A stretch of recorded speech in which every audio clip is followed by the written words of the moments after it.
button when you're done.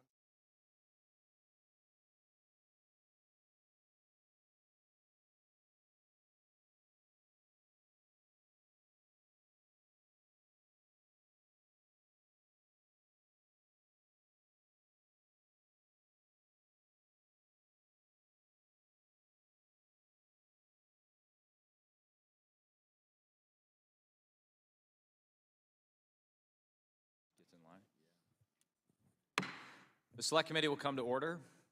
This is a historic hearing.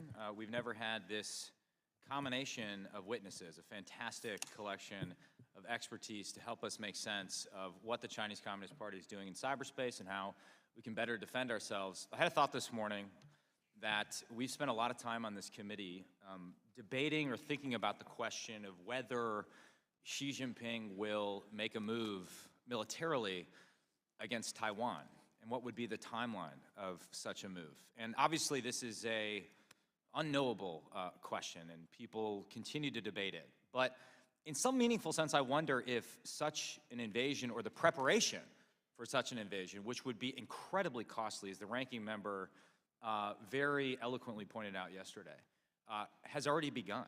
If the intelligence preparation of the battle space has already begun. Put differently, for over 20 years, the CCP has been attacking us, our government, our defense contractors, our technology firms in cyberspace. That is a fact.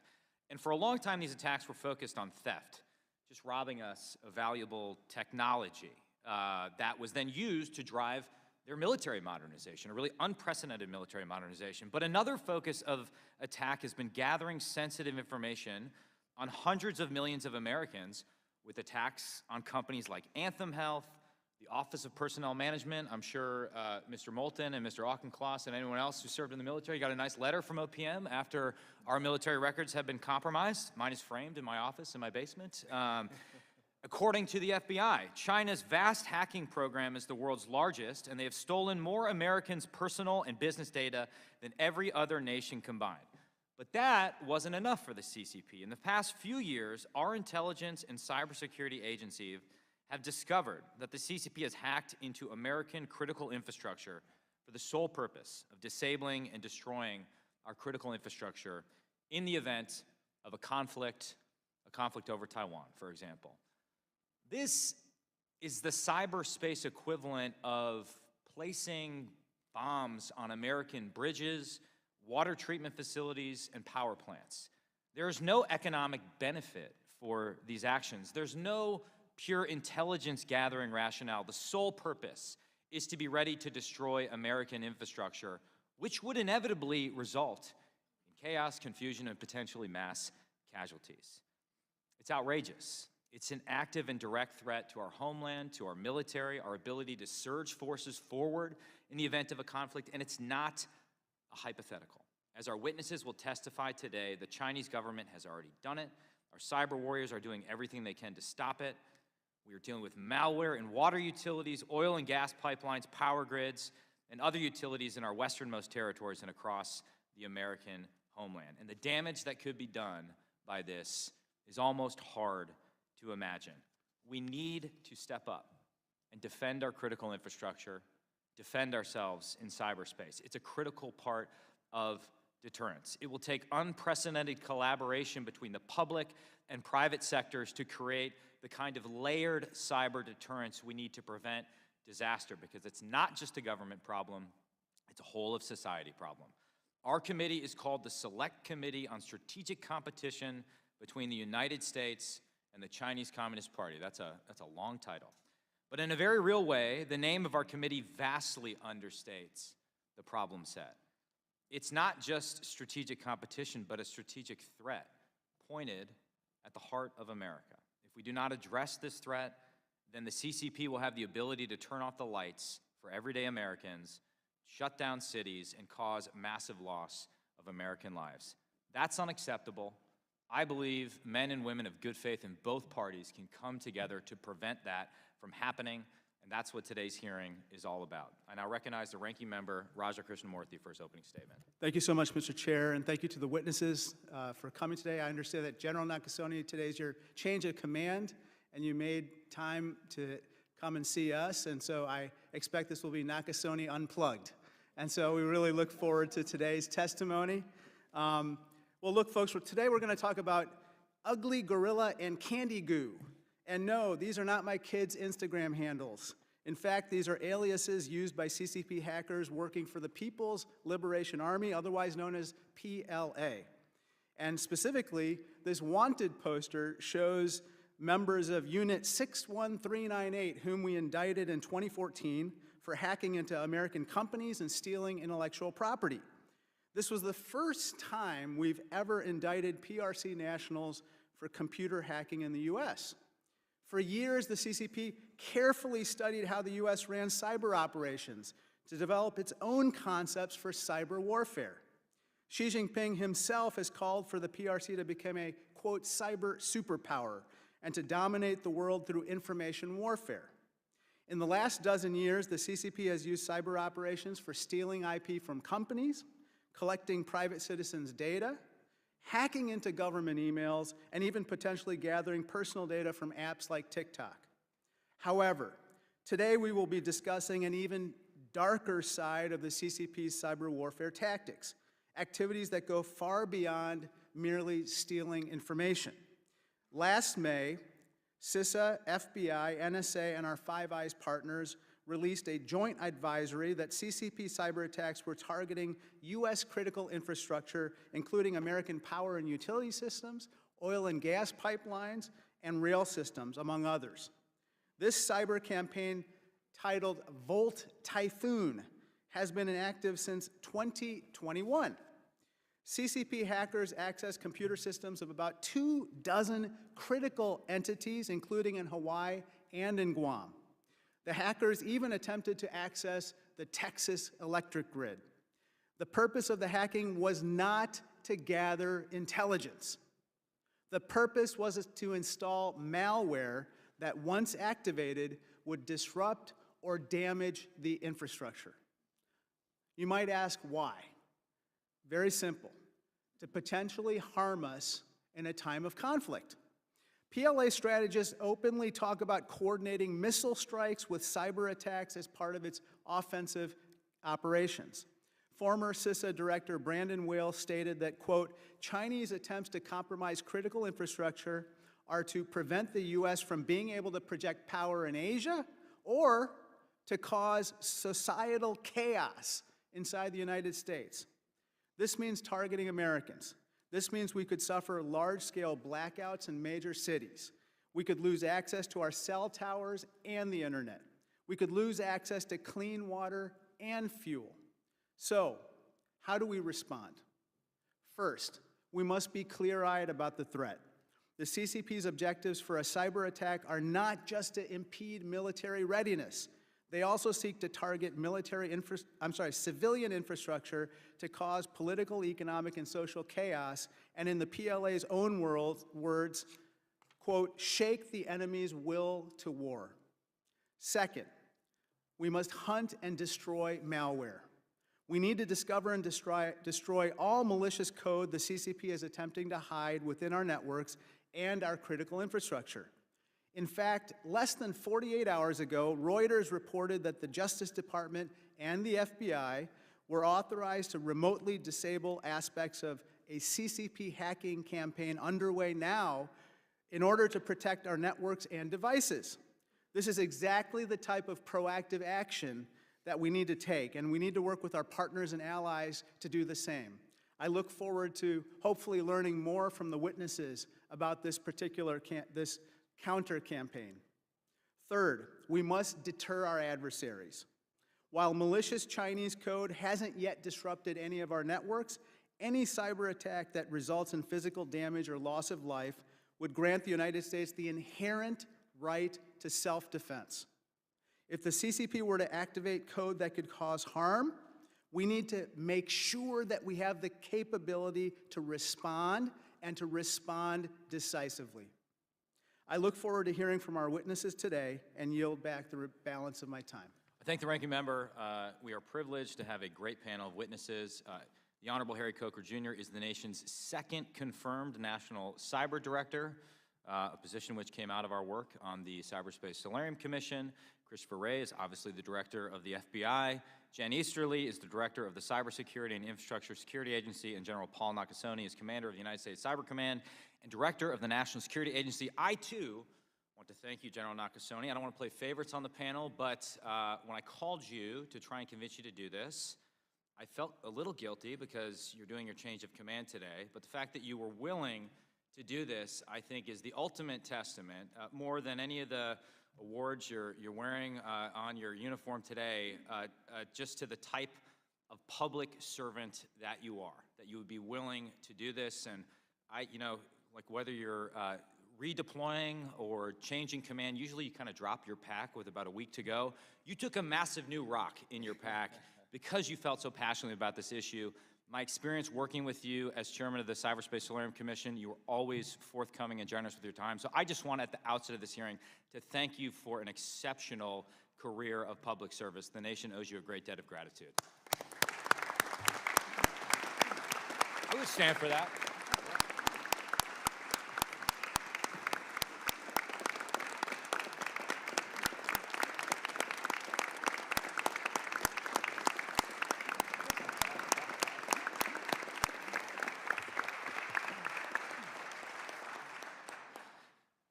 That was me lulling you into a false sense of security before the questioning begins.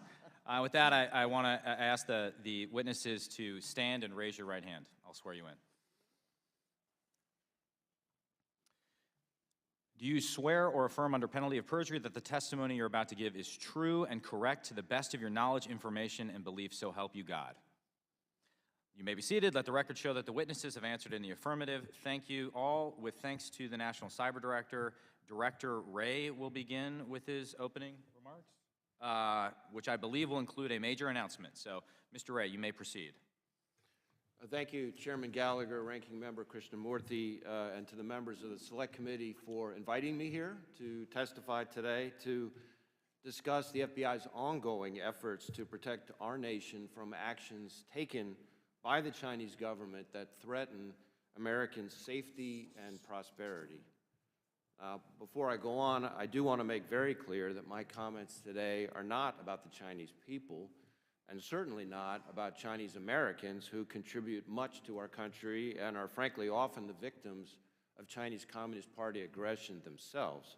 Rather, when I talk about the threat posed by China, I mean the government of China, in particular led by the CCP. The CCP's dangerous actions, China's multi-pronged assault on our national and economic security, make it the defining threat of our generation. Now, when I described the CCP as a threat to American safety a moment ago, I meant that quite literally. There has been far too little public focus on the fact that PRC hackers are targeting our critical infrastructure, our water treatment plants, our electrical grid, our oil and natural gas pipelines, our transportation systems, and the risk that poses to every American requires our attention now. China's hackers are positioning on American infrastructure in preparation to wreak havoc and cause real-world harm to American citizens and communities if and when China decides the time has come to strike. They're not focused just on political and military targets. We can see from where they position themselves across civilian infrastructure that low blows aren't just a possibility in the event of a conflict. Low blows against civilians are part of China's plan. But the PRC's cyber onslaught goes way beyond pre-positioning for future conflict. Today, and literally every day, they're actively attacking our economic security, engaging in wholesale theft of our innovation and our personal and corporate data. Nor is cyber the only PRC threat we face. The PRC cyber threat is made vastly more dangerous by the way they knit cyber into a whole-of-government campaign against us. They recruit human sources to target our businesses, using insiders to steal the same kinds of innovation and data that their hackers are targeting, while also engaging in corporate deception, hiding Beijing's hand in transactions, joint ventures, and investments to do the same. And they don't just hit our security and economy, they target our freedoms, reaching inside our borders across America to silence, coerce, and threaten some of our citizens and residents. But I can assure you, the FBI is laser-focused on the threat posed by Beijing. We've got cyber, counterintelligence, criminal, and WMD experts, just to name a few, defending against it. And we're working in partnership with the private sector, partnership with our allies abroad, and partnership at all levels of the U.S. government, especially the NSA, Cyber Command, CISA, and ONCD, whose leaders I'm honored to be here with today. In fact, just this morning, we announced an operation where we and our partners identified hundreds of routers that had been taken over by the PRC state-sponsored hacking group known as Volt Typhoon. The Volt Typhoon malware enabled China to hide, among other things, pre-operational reconnaissance and network exploitation against critical infrastructure like our communications, energy, transportation, and water sectors, steps China was taking, in other words, to find and prepare to destroy or degrade the civilian critical infrastructure that keeps us safe and prosperous. And let's be clear, cyber threats to our critical infrastructure represent real-world threats to our physical safety. So, working with our partners, the FBI ran a court-authorized on-network operation to shut down Volt Typhoon and the access it enabled. Now, this operation was an important step, but there's a whole lot more to do, and we need your help to do it. To quantify what we're up against, the PRC has a bigger hacking program than that of every major nation combined. In fact, if you took every single one of the FBI's cyber agents and intelligence analysts and focused them exclusively on the China threat, China's hackers would still outnumber FBI cyber personnel by at least 50 to 1. So as we sit here, while important budget discussions are underway, I will note that this is a time to be keeping ahead of the threat by investing in our capabilities rather than cutting them. We need to ensure that we sustain and build on the gains that we've made that have enabled us to take actions like the Volt Typhoon operation I just mentioned. The budgets that emerge from discussions underway now will dictate what kind of resources we have ready in 2027, a year that, as this committee knows all too well, the CCP has circled on its calendar. And that year will be on us before you know it. As I've described, the PRC is already, today, putting their pieces in place. I do not want those watching today to think we can't protect ourselves. But I do want the American people to know that we cannot afford to sleep on this danger. As a government and a society, we've got to remain vigilant and actively defend against the threat that Beijing poses. Otherwise, China has shown it will make us pay. Thank you, and look forward to today's discussion. Thank you, sir. Director Coker, you're recognized for your opening statement. Chairman Gallagher, Ranking Member Krishnamurthy, and distinguished members of the Select Committee, thank you for the opportunity to testify. I have been honored to lead the Office of the National Cyber Director, ONCD, in the White House for a little over a month now, and I am grateful to Congress and your leadership, Mr. Chairman, for creating this office. And Mr. Ranking Member, I appreciated our conversation yesterday and your abiding interest in our workforce challenges. ONCD was established by Congress to advise the President on cybersecurity policy and strategy. In particular, we coordinate many important agencies with cyber missions across the government to ensure federal coherence on cybersecurity policy. We have budgetary responsibilities to ensure the government is making appropriate investments in cyber defense and resilience, and we focus on implementation and ensuring the President's strategy is, successfully and transparently executed. Coordination and collaboration are central to our ethos. Cybersecurity remains a team effort, and I am proud to be testifying with some of our nation's finest leaders, Director Easterly, Director Wray, and General Nakasone. This hearing is timely because the American public needs to be aware of the threat to our critical infrastructure. Our intelligence community has noted that a PRC threat actor is pre-positioning to, in the event of conflict, conduct disruptive and potentially destructive attacks. The PRC threat actor, Volt Typhoon, as it has been named by a private sector partner, has conducted cyber operations focused not on financial gain or espionage, but on deploying deep access into critical infrastructure systems that put those systems at risk. Their aim is clear. In the early stages of a conflict, they want to disrupt our military's ability to mobilize and to impact the systems that allow us to thrive in our increasingly digital world. We can, must, and importantly are seizing the initiative from adversaries in order to protect and defend the American people. Last year, President Biden issued the National Cybersecurity Strategy, which outlines a bold vision for a prosperous, connected future and calls for us to build a future that has a foundation of deep and enduring collaboration among stakeholders in the digital ecosystem.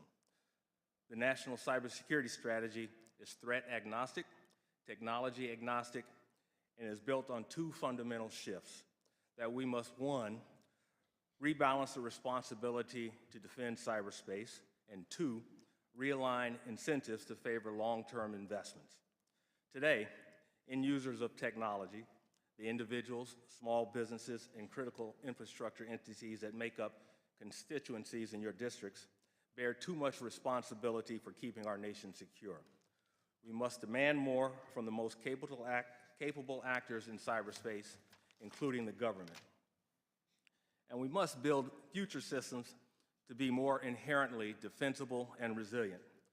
This means that market forces and public programs alike must reward security and resilience.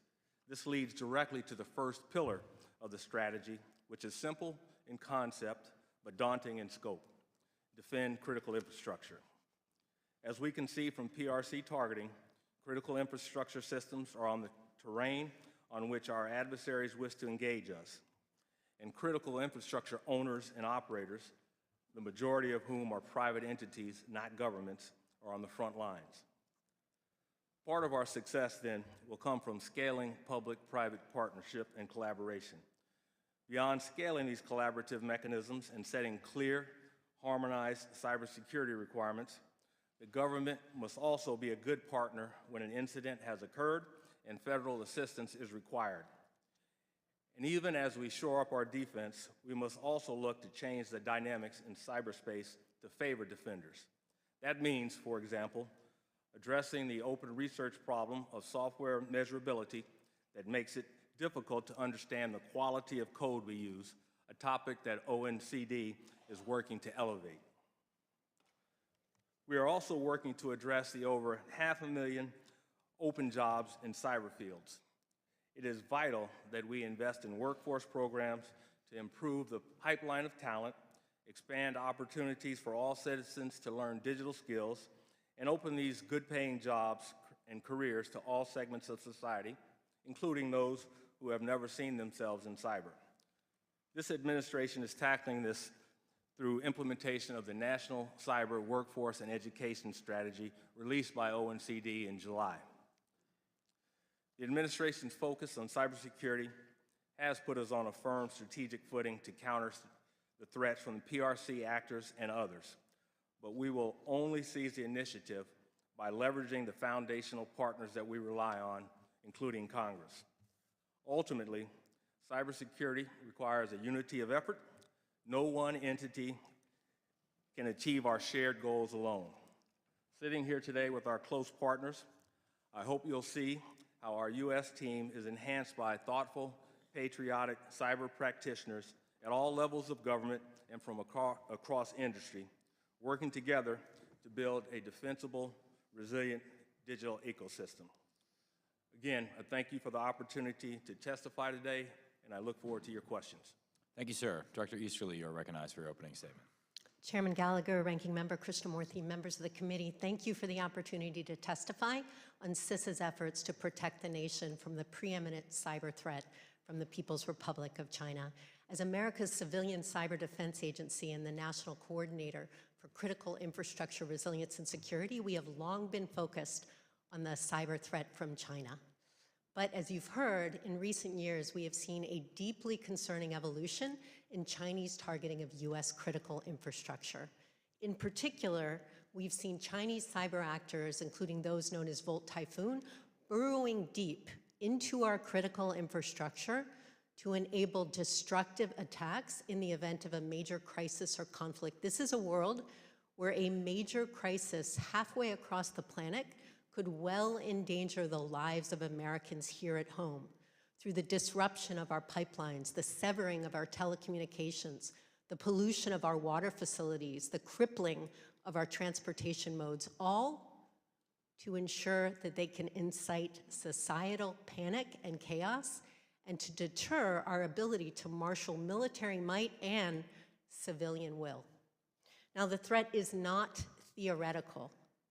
Leveraging information from our government and industry partners, CISA teams have found and eradicated Chinese intrusions in multiple critical infrastructure sectors, including aviation, water, energy, transportation. Now, based on this information, this is likely just the tip of the iceberg. So we're working aggressively with our partners in industry and across the U.S. government to take action now, knowing that this threat is real and this threat is urgent. First, through authorities from the Congress, based on a recommendation from the Cyberspace Solarium Commission, we are using our Joint Cyber Defense Collaborative, or JCDC, to catalyze robust operational collaboration with industry and government to enable us to uncover additional Chinese malicious activity and to develop ways to more rapidly detect it.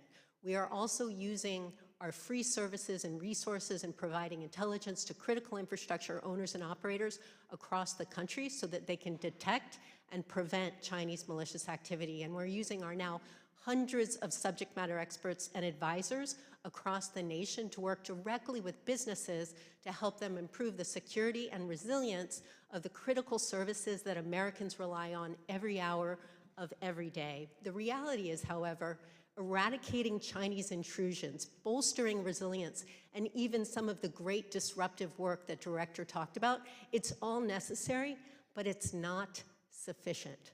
The truth is, the Chinese cyber actors have taken advantage of very basic flaws in our technology. We've made it easy on them. Unfortunately, the technology underpinning our critical infrastructure is inherently insecure because of decades of software developers not being held liable for defective technology. That has led to incentives where features and speed to market have been prioritized against security, leaving our nation vulnerable to cyber invasion. That has to stop. Technology manufacturers must ensure that China and other cyber actors cannot exploit the weaknesses in our technology to saunter through the open doors of our critical infrastructure to destroy it. It has to change. We are at a critical juncture for our national security. Today's hearing should serve as an urgent call to action. Specifically, every victim of a cyber incident should report it to CISA or FBI every time, knowing that a threat to one is a threat to all, and cybersecurity is national security. Every critical infrastructure entity should establish a relationship with their local CISA team and take advantage of our free services, including vulnerability scanning, to ensure they can identify and prevent the vulnerabilities that the Chinese cyber actors are using. Every critical infrastructure entity should use these services, and CISA cybersecurity performance goals as well as the advisories that we've published with NSA and FBI and international partners to do the necessary investments in cyber hygiene to ensure that they can protect their networks, including throughout their supply chains. Every critical infrastructure entity needs to double down on resilience. Businesses need to prepare for and expect an attack, and test and prepare for and exercise their critical systems so that they can continue to operate through a disruption and recover rapidly to provide services to the American people. Finally, every technology manufacturer must build, test, and deploy technology that is secure by design. We have to drive towards a future where cyber actors cannot take advantage of technology defects to break into our critical infrastructure. This is a future underpinned by a software liability regime based on a measurable standard of care and safe haven for those software developers who do responsibly innovate by prioritizing security first. Now, none of this is possible unless every CEO, every business leader, every board member for a critical infrastructure company recognizes that cyber risk is business risk, and managing it is a matter of both good governance and fundamental national security. Thank you for the opportunity. I look forward to your questions. Thank you very much. General Nakasone, you're recognized. Chairman Gallagher, Ranking Member Krishnamurthy, members of the Select Committee, I'm honored to represent the men and women of U.S. Cyber Command and the National Security Agency as my time as the Commander and Director draws to a close. Thank you for this opportunity to reflect on the considerable changes I've witnessed in the technological and operational environments over my nearly 6-year tenure, and to hear your concerns. The People's Republic of China poses a challenge unlike any our nation and allies have ever faced, competing fiercely in the information domain. PRC cyber actors are pre-positioning in our U.S. critical infrastructure, and it is not acceptable. Defending against this activity is our top priority. The men and women of U.S. Cyber Command and the National Security Agency continue to maintain our strategic advantage by contesting the threats posed by the PRC in cyberspace by using the full scope of our authorities and the full spectrum of our capabilities to impose costs, deny benefits, and encourage restraint on the part of our adversary. We will continue to strengthen partnerships across the U.S. government, foreign partners, and private industry so that we may operate anywhere we are needed. We are ready and postured to contest PRC malicious activities at home and abroad. While cyberspace threats have increased, our force to counter these threats are stronger and more capable. U.S. Cyber Command and the National Security Agency are using our capabilities and partnerships to deny the PRC opportunities, frustrate their strategic efforts, and systematically eradicate intrusions. One significant contribution in our ability to counter these threats is our relationship with the private sector. U.S. Cyber Command and the National Security Agency partnerships with industries have underpinned the U.S. government's ability to track, detect, and mitigate the PRC's activity against U.S. infrastructure at scale. One example of the impact of these strong relationships was demonstrated in May of 2023 with the Cybersecurity Advisory, which was the first documented PRC activity against U.S. critical infrastructure, referred to publicly as Volt Typhoon. For the first time ever, 11 different industry partners co-sealed the NSA advisory along with our interagency partners. Additionally, other industry partners contributed behind the scenes in partnership with our Cybersecurity Collaboration Center.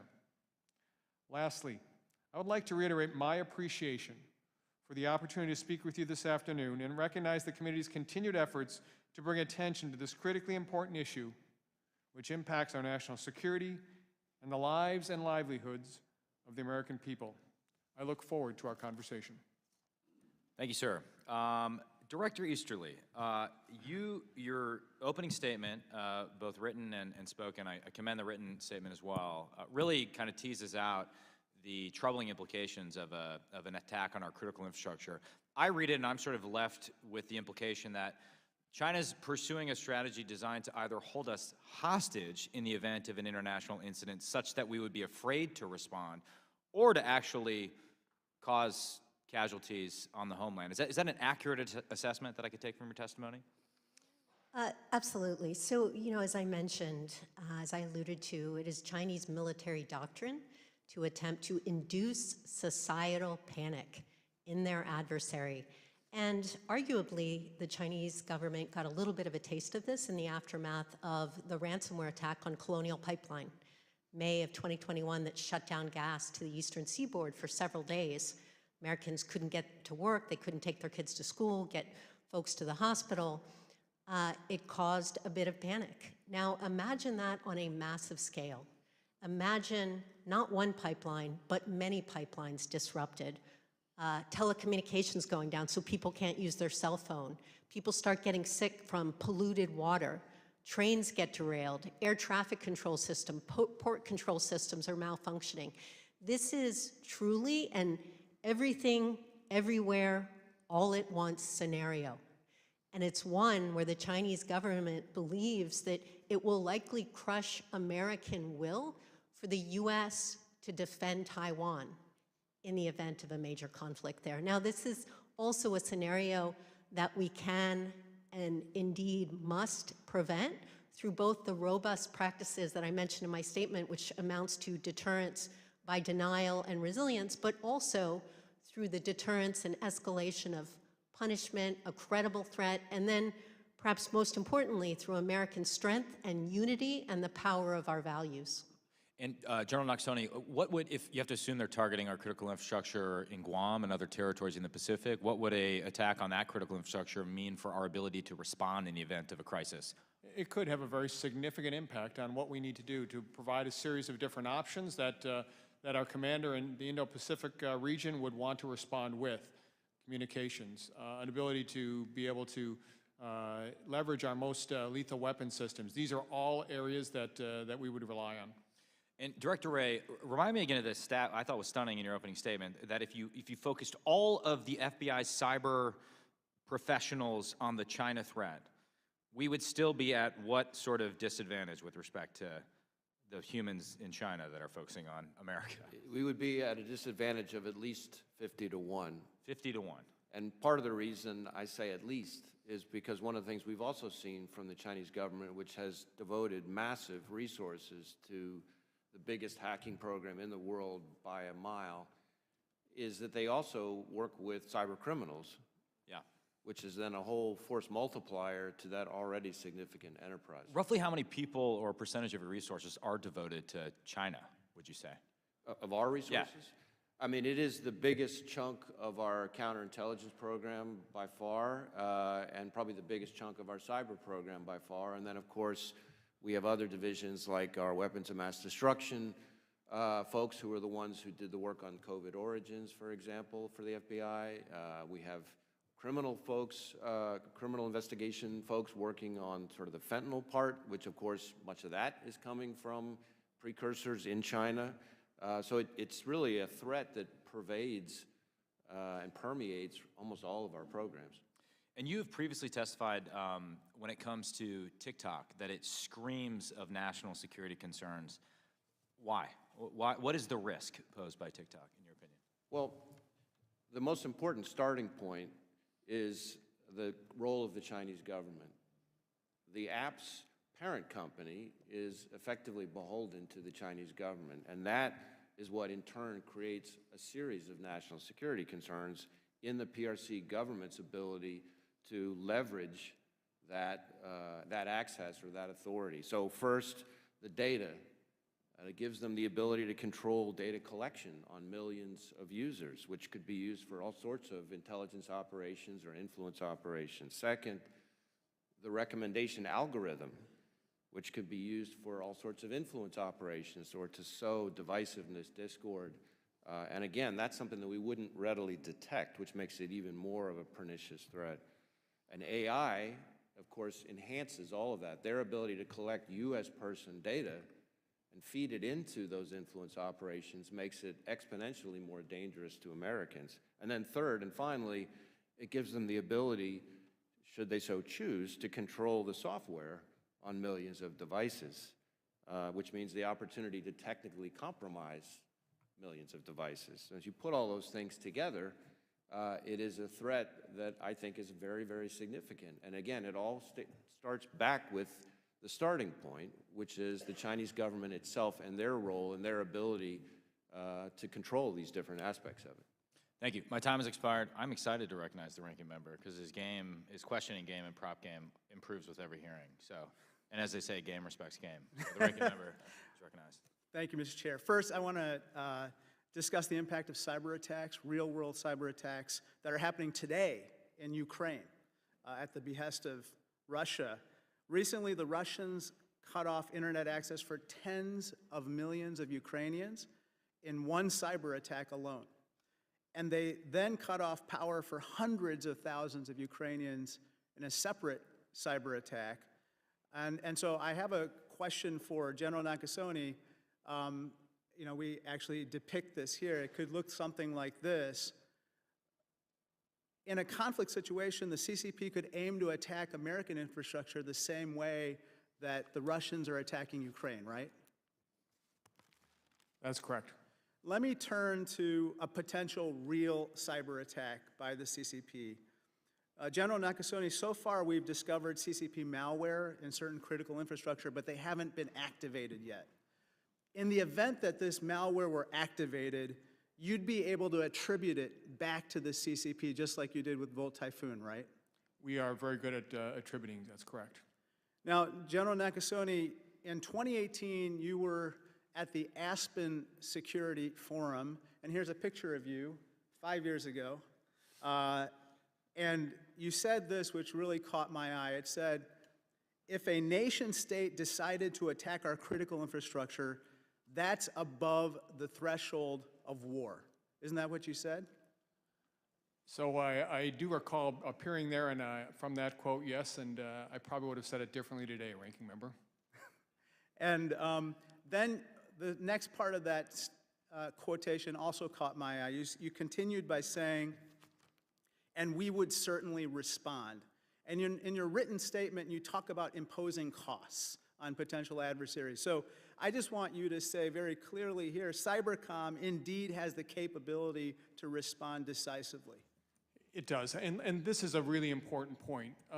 We cannot be episodic in looking at this threat. We need to be persistently engaged every single day with a series of different capabilities, working with a series of different partners to both enable and act. What we have done over the past 5 years is been able to look at imposing cost in a much broader fashion. Whether or not it's publishing in an unclassified manner, what the adversary is doing, whether or not it's working with the Bureau, whether or not it's being able to work closely with Justice and Treasury, this is the idea of consistently being able to persistently be engaged with your adversary. I just want to send a message to anybody who's paying attention here, whether it's the CCP or anyone else who would intend to put malware into our critical infrastructure. First, we will attribute it back to you if it's activated. Secondly, that could be an act of war. And third, we will respond decisively. Let me move to another topic, and I'd like to touch on TikTok as well, Director Wray. The TikTok CEO came to Capitol Hill and said a couple things that I'd like to get your response on. One is he said that our data privacy concerns with regard to TikTok are not unique compared to other companies like Facebook and X, or otherwise known as Twitter. I personally agree that other social media apps have various data privacy concerns, but the key difference is that unlike TikTok, they're not owned by a company beholden to the CCP. And I just want to get your reaction to that. I presume that you agree that TikTok is unique in the sense that it's owned by a company beholden to the CCP. Well, it's certainly unique by compared to Western companies, which are by their very nature not beholden to Western governments. And what makes TikTok so challenging is, and therefore so risky from a national security perspective, is that we're talking about a government in the Chinese government that has over and over and over again demonstrated contempt for the rule of law and international norms. And lines that we consider very important in the US and in the West between the private sector and the government, those are lines that are at best blurry, if not non-existent in the Chinese system. Yeah. Director Wray, I want to ask you about the news that you broke during your testimony. Thank you for your proactive action with regard to disrupting, remotely disabling this Volt Typhoon campaign. Couple questions. One is, In this year of elections, obviously, Wang Yi, the foreign minister, recently told Jake Sullivan, assured him that the CCP is not going to interfere with our elections this year. How do we prevent that from happening? Well, China's promised a lot of things over the years, so I guess I'll believe it when I see it. It would be the starting point.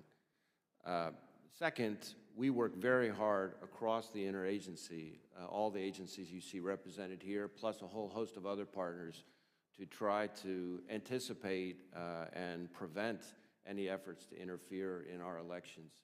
And there have been enormous strides made over the years, not just amongst all three of our agencies, but between our agencies and state and local election officials, secretaries of state, et cetera, to try to prevent cyber interference, for example, in our electoral system. And there's, of course, also the pervasive problem of malign foreign influence in terms of disinformation campaigns and things like that. And there, again, we have to work with the private sector and not just the interagency. But all that has to be combined with the public's role in being a more discerning and media literate populace, because they have a role to play here too.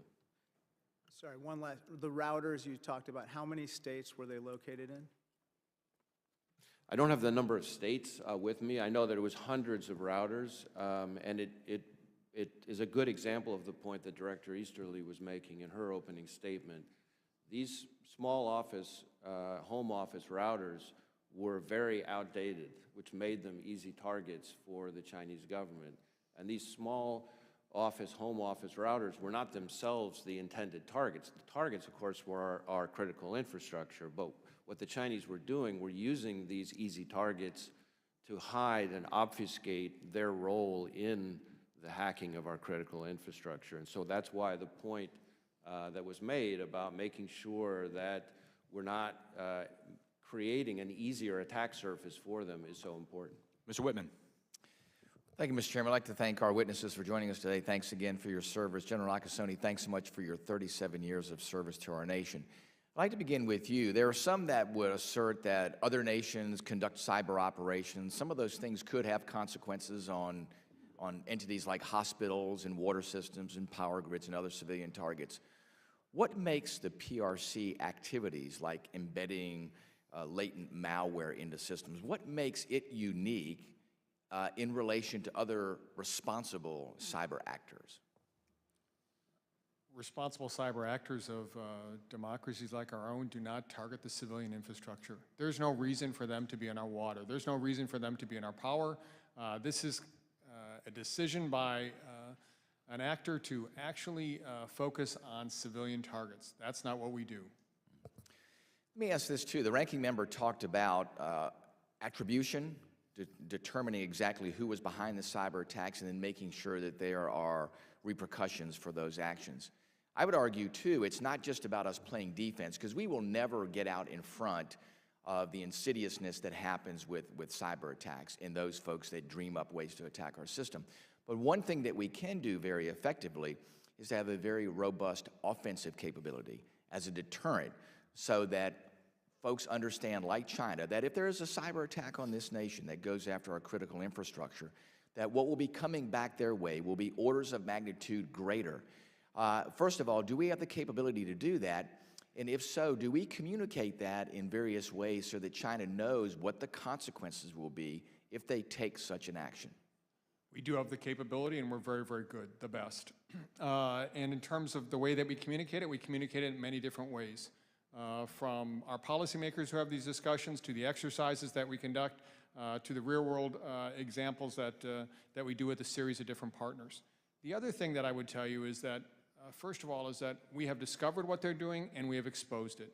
Secondly, the partnerships that exist here between our agencies and our commands is something that concerns the Chinese. And finally, it's the work with the private sector that gives us scale. They may have 50 to 1, but when we have the private sector, we outnumber them. So, Nakasone, I'm also very concerned about the CCP pre-positioning within our critical infrastructure like oil and gas pipelines. Give me a reason why someone would pre-position in those critical infrastructure And what conclusion should we reach as Congress and the American people from these reports? As Director Easterly talked about, this is an attempt to provide the Chinese options in crisis or conflict. When we have discovered them in these critical infrastructures, the first thing that we need to do is to make sure that we get them out. And the second thing is that we need to have a vigilance that continues onward. This is not an episodic threat that we're going to face. This is persistent. This is the generational piece that Director Wray talked to. We have to operate every day. We have to have a vigilance. We have to have offensive and defensive capabilities. Director Easterly, you talked about holding software companies liable for the software that they've written for a variety of different sources, especially the electric grid. Give me your perspective on how we would most effectively do that. How could we do that in a timely way? How could we make sure that it's done in two ways to make sure that any future software that's written is held liable for its vulnerabilities? And how do we retroactively then address software that's already there that exposes those liabilities? Yeah, thank you for the question. As you pointed out, this is both a current problem and a legacy issue. Yeah.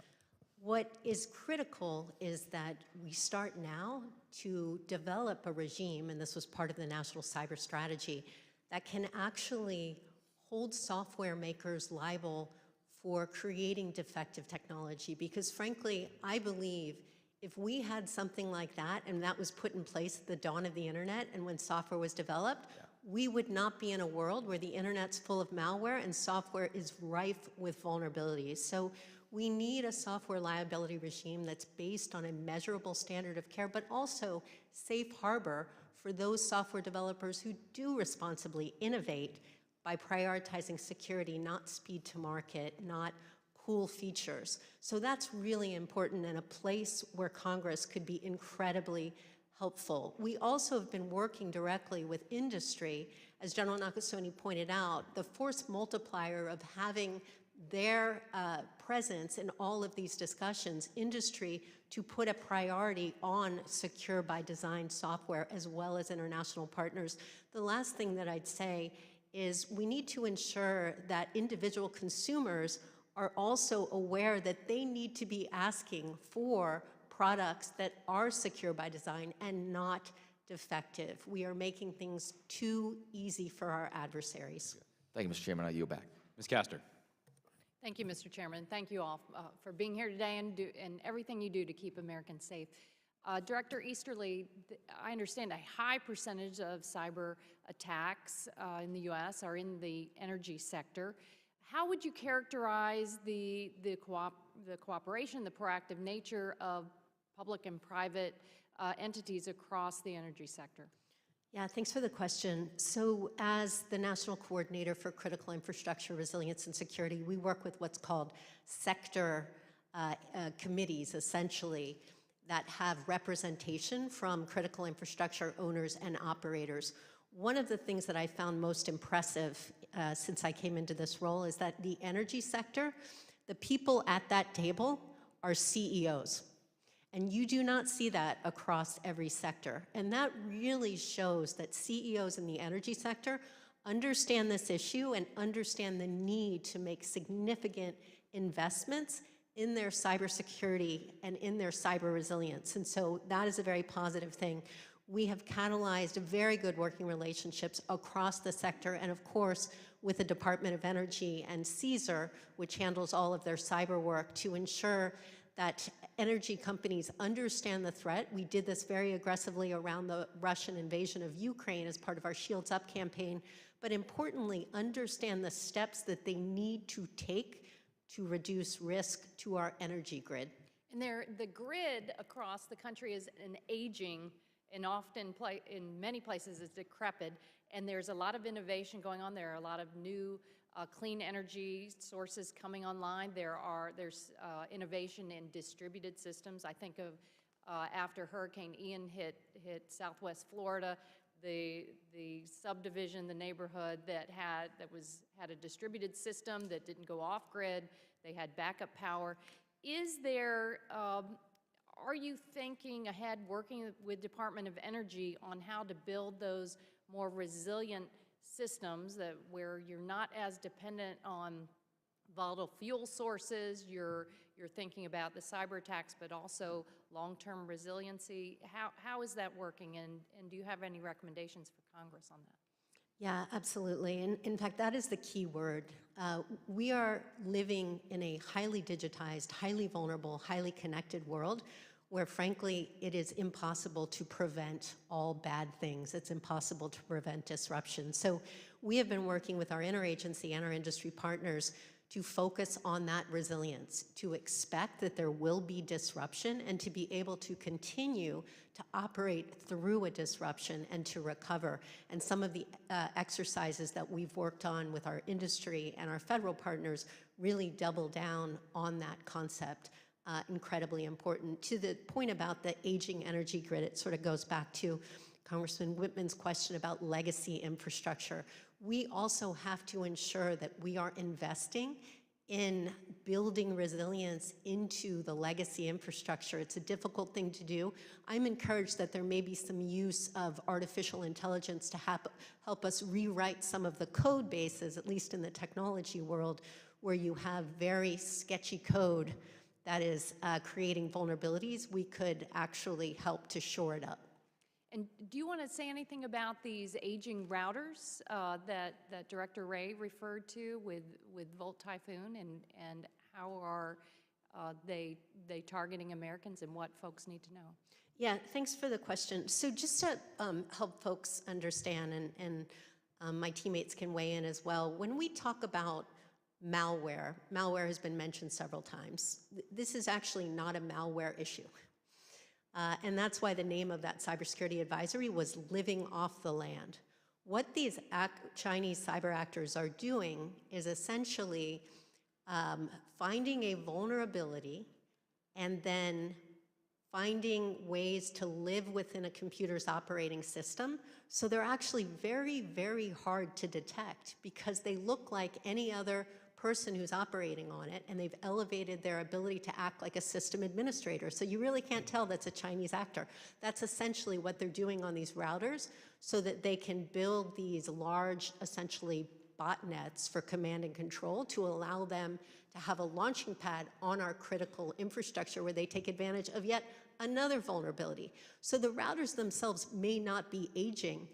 They just essentially were created to be terribly insecure. They don't update their software. They allow for very insecure interfaces with the internet.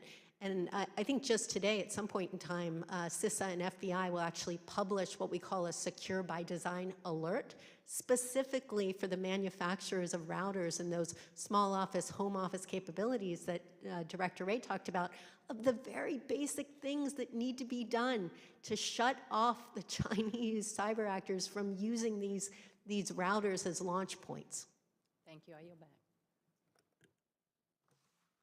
Mr. Newhouse. Thank you, Mr. Chairman. Let me also express my thanks to each and every one of you for your dedication to keeping our country as safe as possible. As you all know, there's an election coming up this year. The ranking member broached the subject, but I wanted to delve a little deeper into this notion of election integrity. You know, over the past year, we as a committee, we've heard from a lot of different experts. It's good to see you again, Dr. Easterly, on many of the emerging trends that we've been seeing in advanced technologies that are being used in misinformation campaigns. We've got deep fakes, AI, all kinds of social media and algorithmic types of warfare. You know, certainly the four countries, China, Russia, Iran, North Korea, keep coming up, but there's also a lot of non-state actors that we hear about as well. So I've got several questions, I think not directed to any of you, but all of you, if we have time to weigh in. So given the what I would call ever-expanding nature of advanced technologies and all of these non-state actors' capabilities, what concerns you most about U.S. election integrity and the possibility of future election interference? Importantly for us to hear also, to adapt to these kinds of changing conditions, what policies should we consider amending, and which programs do you rely on in particular for resources? The General mentioned this, should the government expand its role in the public-private partnerships? And all of this, how does this all occur without infringing on the First Amendment, the right to free speech, and also each state's constitutional free and equal elections clause? And then just for people listening to this, this hearing, what gives you confidence and faith that in our ability to ensure free and fair elections? So I'll start with you, General Nakasone. Let me start with the last part of your question, Congressman, which is we've done this before and we've done it successfully before. 2018, 2020, 2022, all of the agencies at this table have been working together. This is our fourth effort in terms of election security, and I'm very confident in terms of what we will be able to deliver, a safe and secure election.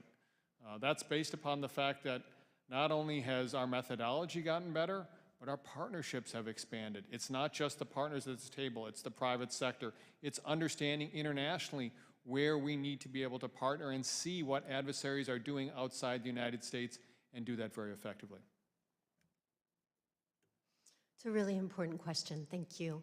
So CISA serves as the sector risk management agency for election infrastructure security. So we lead the federal effort to support state and local election officials who are those on the front line of managing, administering, and defending election infrastructure.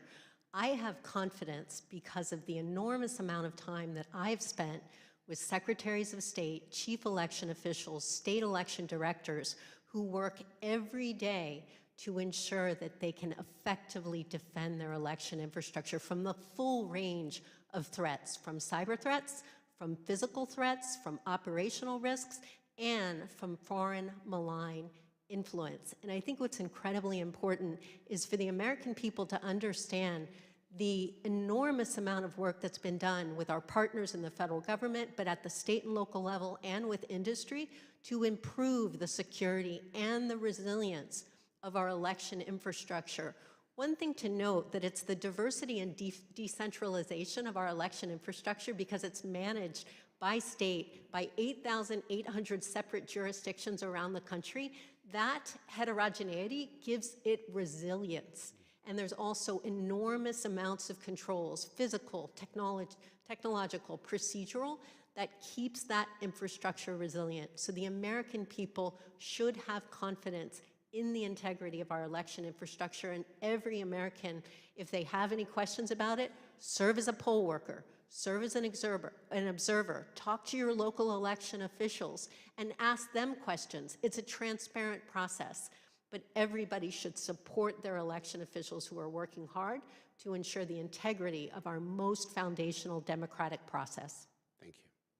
Mr. Wray. Well, I would second the remarks of both of my colleagues. I will just add, in terms of things that we're concerned about, you alluded to the role of deepfakes. Obviously, AI will enhance some of the same information warfare that we've seen from our foreign adversaries for quite some time.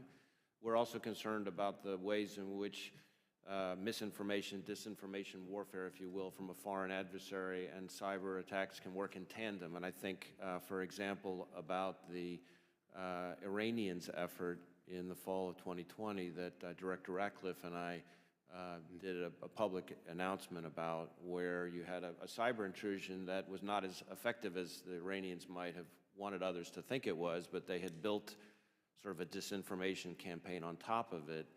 We were able to expose it and largely render it ineffective, working with all of our partners up here. But that's the kind of thing that I think we will see more of. So what am I confident in? I'm confident in my partners.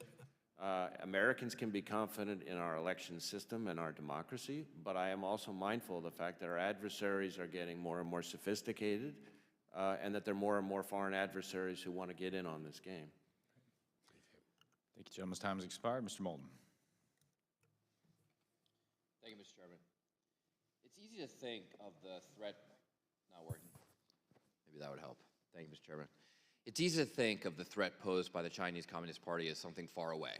They may be carrying out a genocidal campaign against ethnic minorities in their own country.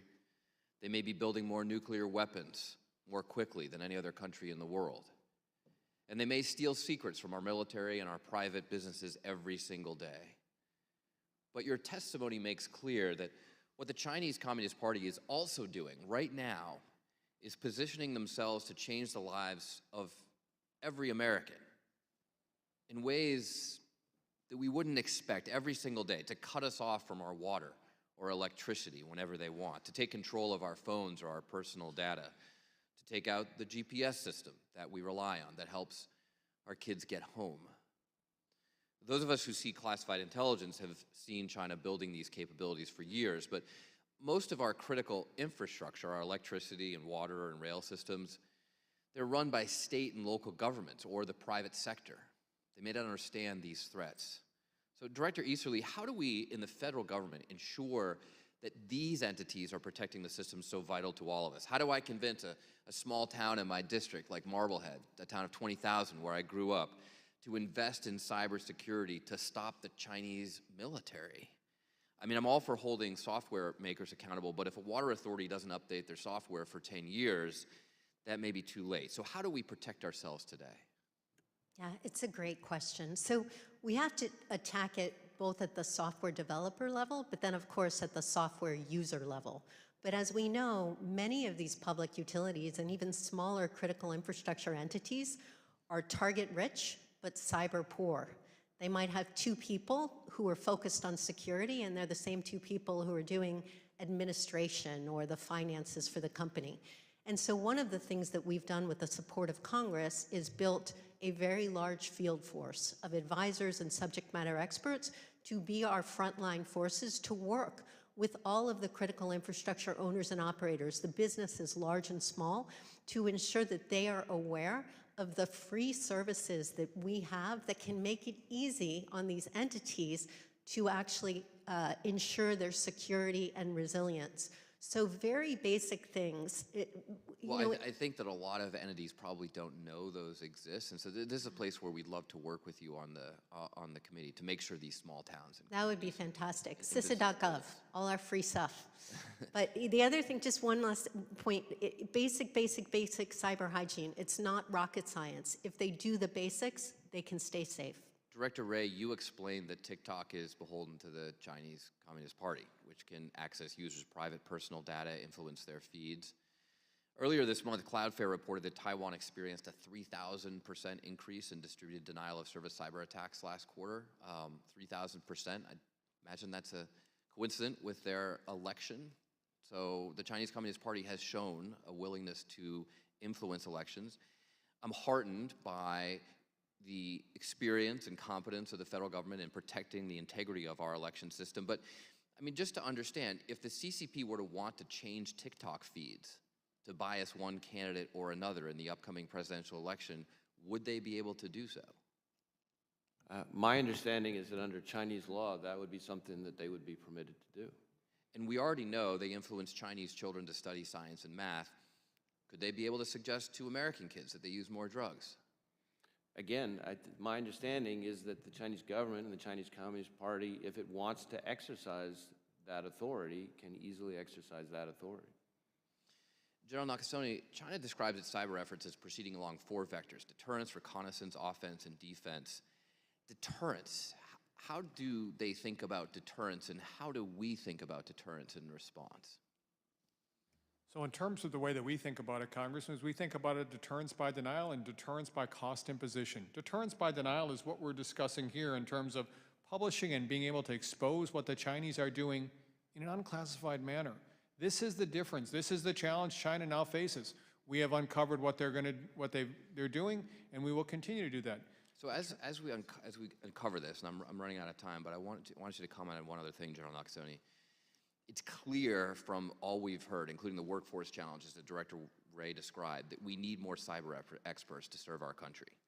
Given the threats that we've laid out today, do you have a message for young Americans who might want to do something about this? The future of our nation, the future of our economy is tied so closely to the future of our ability to operate in cyberspace. If you're looking for challenge, if you're looking for fulfillment, I would tell you that any of the agencies that you see here provide a mission and a responsibility that would dwarf your imaginable expectations. And I truly believe in the importance of national service, and I would encourage all Americans to think about that. Thank you, Mr. Chairman. Thank you. I feel like we could make Seth a colonel in the reserves or something. You know, you could take advantage of that. Mr. Molinar. Thank you, Mr. Chairman, and thank you all for being here today. Director Wray, I wanted to follow up with you on some of the comments that you had made. In addition to the cybersecurity issues, you talked about the human sources, the insiders, corporate deception, Beijing hiding their hand in corporate joint ventures, and this whole topic of leverage and beholden to the CCP. When you appeared in October on 60 Minutes, you mentioned you had seen a variety of efforts by Chinese businesses attempting to acquire businesses, land, and infrastructure in the United States in a way that presents national security concerns. I saw that, and I thought that was a very powerful statement. I followed up with a letter to you outlining some concerns I had about an investment in my own district. In my own district, there's a company, Goshen, which is a CCP-affiliated company. It's worked with the PLA, and many of its top leaders, including the leader of its North American operations, have ties to the CCP. Goshen is wanting to build an electric vehicle battery factory in my district, and it's been given hundreds of millions of dollars in federal, state, and local tax dollars to do so. To build and operate its factory in my district, Goshen plans to bring 20 to 50 Chinese nationals to Michigan. If that happens, how confident are you that it will not be used for espionage? In other words, do you believe there's a risk these individuals will be spies working in the United States? Well, I'd have to drill in deeper on the specific example to be able to weigh in on that. But what I can tell you is that a lot of this ultimately traces back to the blurry, if not non-existent, line between the Chinese government and its private sector. And their ability, the Chinese government's ability to, should they choose to leverage that authority, that reach, that access, in a way that undermines our national security, which is why acquisitions, buying land, buying businesses, and so forth, while maybe legal, can still raise national security concerns because it provides a vehicle for them to, if they want to leverage that access, to conduct surveillance or other operations that undermine our national security. And we've seen time and time again where they have used that access, leveraged that access to do that. And in a way, it ties into the operation that we're here talking about this morning, which is leveraging in a different sense. The access is the problem. We don't want to wait until they've actually stolen whatever the information is. We need to try to get, as they say in the counterterrorism context, left of boom. How confident are you in the State Department's vetting process when it comes to Chinese nationals in this country? Well, I'm not the expert on State Department processes, and I want to be clear, as I said in my opening, that our concerns are not just with all Chinese nationals. Our concern is with the Chinese Communist Party and the Chinese government, and the Chinese government has shown a willingness to leverage insiders who have no origins in China, for example. So vetting is a very important part of our resilience and our national security, but it's not sufficient in its own right. Mm-hmm. So your concern is with the leverage. They could do that with Chinese nationals. They could use it with other individuals as well. What kind of leverage are you seeing right now the Chinese Communist Party using in this country? Well, it covers the waterfront, right? So I'll give you one example that's public. So GE Aviation, a major public, very sophisticated company, entered into a joint venture with, it wasn't a Chinese company, but the Chinese were able to recruit an insider at the joint venture. The joint venture was then able to get access to sensitive GE information, which then he used to help Chinese intelligence officers back in China hack GE's systems. So you had the joint venture, which enabled the recruitment of the insider, which enabled the cyber hacking, and then for extra credit, the guy was able to essentially cover the tracks because of his insider access. Now, fortunately, there's a happy ending to that story because GE did what we want all businesses to do, had a good relationship with the FBI and our local field office, and we were able to essentially run a sting operation back against the Chinese, prevent millions and millions and millions and millions of dollars of R&D from being fleeced by the Chinese, and essentially lure an MSS officer who was involved to Brussels, where he was arrested, and we extradited him, and he's now in federal prison. That's what we need to happen more often, but it also shows that if a company as sophisticated and big as GE can fall prey to this, what company couldn't? So GE did the right thing. If the company was a CCP-affiliated company, would they have done the same thing? I wouldn't count on it. Thank you. Yeah. Gentleman's time has expired. Mr. Kim. Thank you, Mr. Chair. Thank you to the four of you for coming on out here today. I guess I want to just build on something that Congressman Moulton was talking about. Director Easterly, you talked about just the importance of being able to connect in with the different communities across our nation. I was very interested in what you said about the field force, of making people aware and organizations aware of the services that are being provided. And a lot of the conversation today has been talking about, how can we prevent some of this type of situation where we would have these vulnerabilities with our critical infrastructure.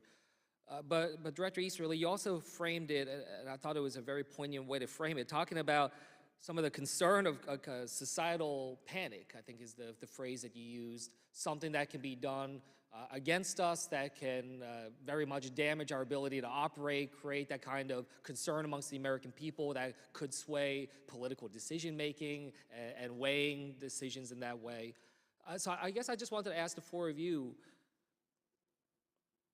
yes, we put everything that we can into trying to prevent something from happening, but God forbid something were to happen, some type of major disruption, whether GPS or something else of that nature.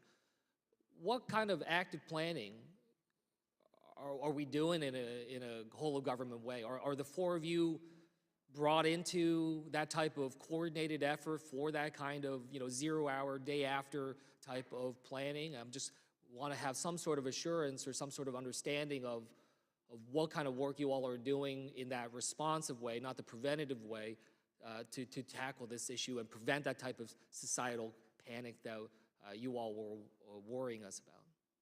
So please, wherever you want to start, Director Easterly. Yeah, I'm happy to start.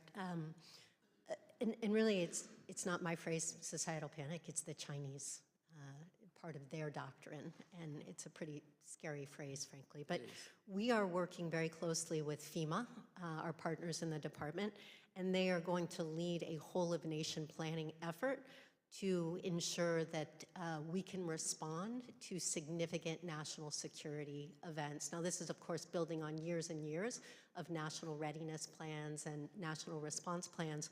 With respect to cyber in particular, we were asked by the National Cyber Director as part of the National Cybersecurity Strategy to update the National Cyber Incident Response Plan, so dealing with massive attacks across the country. And we're working on that very closely with our government partners as well as with our industry partners because, as you've heard, industry plays a critical role in this because they oftentimes have the best information on what's happening in private critical infrastructure. So that connectivity will be incredibly important for us to catalyze an effective response if there is a major attack on our nation. Okay. Mr. Coker, I just want to turn to you. How do you feel about our readiness and preparation in that kind of capacity? Are we doing everything we need to at the federal, state, and local level? Thank you for the question and the concern. And while I am very confident that we're taking the steps that we need to, for example, I think you heard about some of the exercises that we've worked with CISA on to prepare our sector risk management agencies for these types of situations. I am concerned that we continue to work with the state, local, tribal, and territorial governments. We've said several times today, they're on the front lines, these types of actions, and I view them as being a combatant commander, if you will, with many of us being supporting commanders. They're the ones who need our support, so it's Part of our shift in the national cybersecurity strategy to shift the burden, the responsibility to those that are most capable. In this instance, it's the federal government that's most capable to prevent and then to lead the resilience in the case of an instance like this. Okay.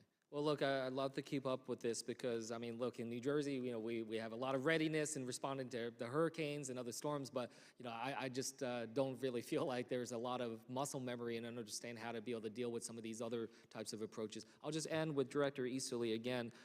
You know, we're talking about the readiness that we need. I have a real concern about some of the funding discussions we're having here on Capitol Hill. Last September, House Republicans voted on a budget that would cut 22% to CISA. I guess I just wanted to get a sense from you what that would do in terms of our impacts and readiness.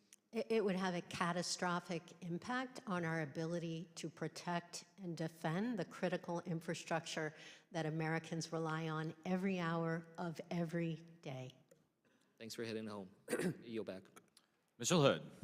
Thank you, Mr. Chairman. I want to thank all of our witnesses today for your valuable testimony and the work you do to help protect Americans on a daily basis. In particular, General Nakasone, I want to wish you continued success and a well-deserved retirement. I want to focus my remarks initially on the importance of reauthorizing Section 702 of FISA, the Foreign Intelligence Surveillance Act. And as we know, Section 702 of FISA is set to expire here in Congress if we fail to reauthorize that program on April 19th of this year. And I would argue it's of existential importance to this country from a national security standpoint. And 702 is a crucial tool for providing the U.S. with the ability to target foreign people overseas to gather information that allows us to protect our citizens both abroad and here at home. And when we think about today's topic, the CCP cyber threat to the American homeland and national security, I want to direct my questions to Director Wray and General Nakasone. Can you talk or explain on how the information derived from Section 702, as we specifically focus on our topic today, aids in protecting our troops from China's malign activities in the Pacific and the U.S. effort to counter China's cyber espionage here on U.S. soil and our efforts to prevent transnational repression? Well, I want to strongly second your comments about Section 702 and its indispensability to our national defense from foreign threats. Specifically in the context of today's hearing, 702 is the greatest tool the FBI has to combat PRC hacking groups.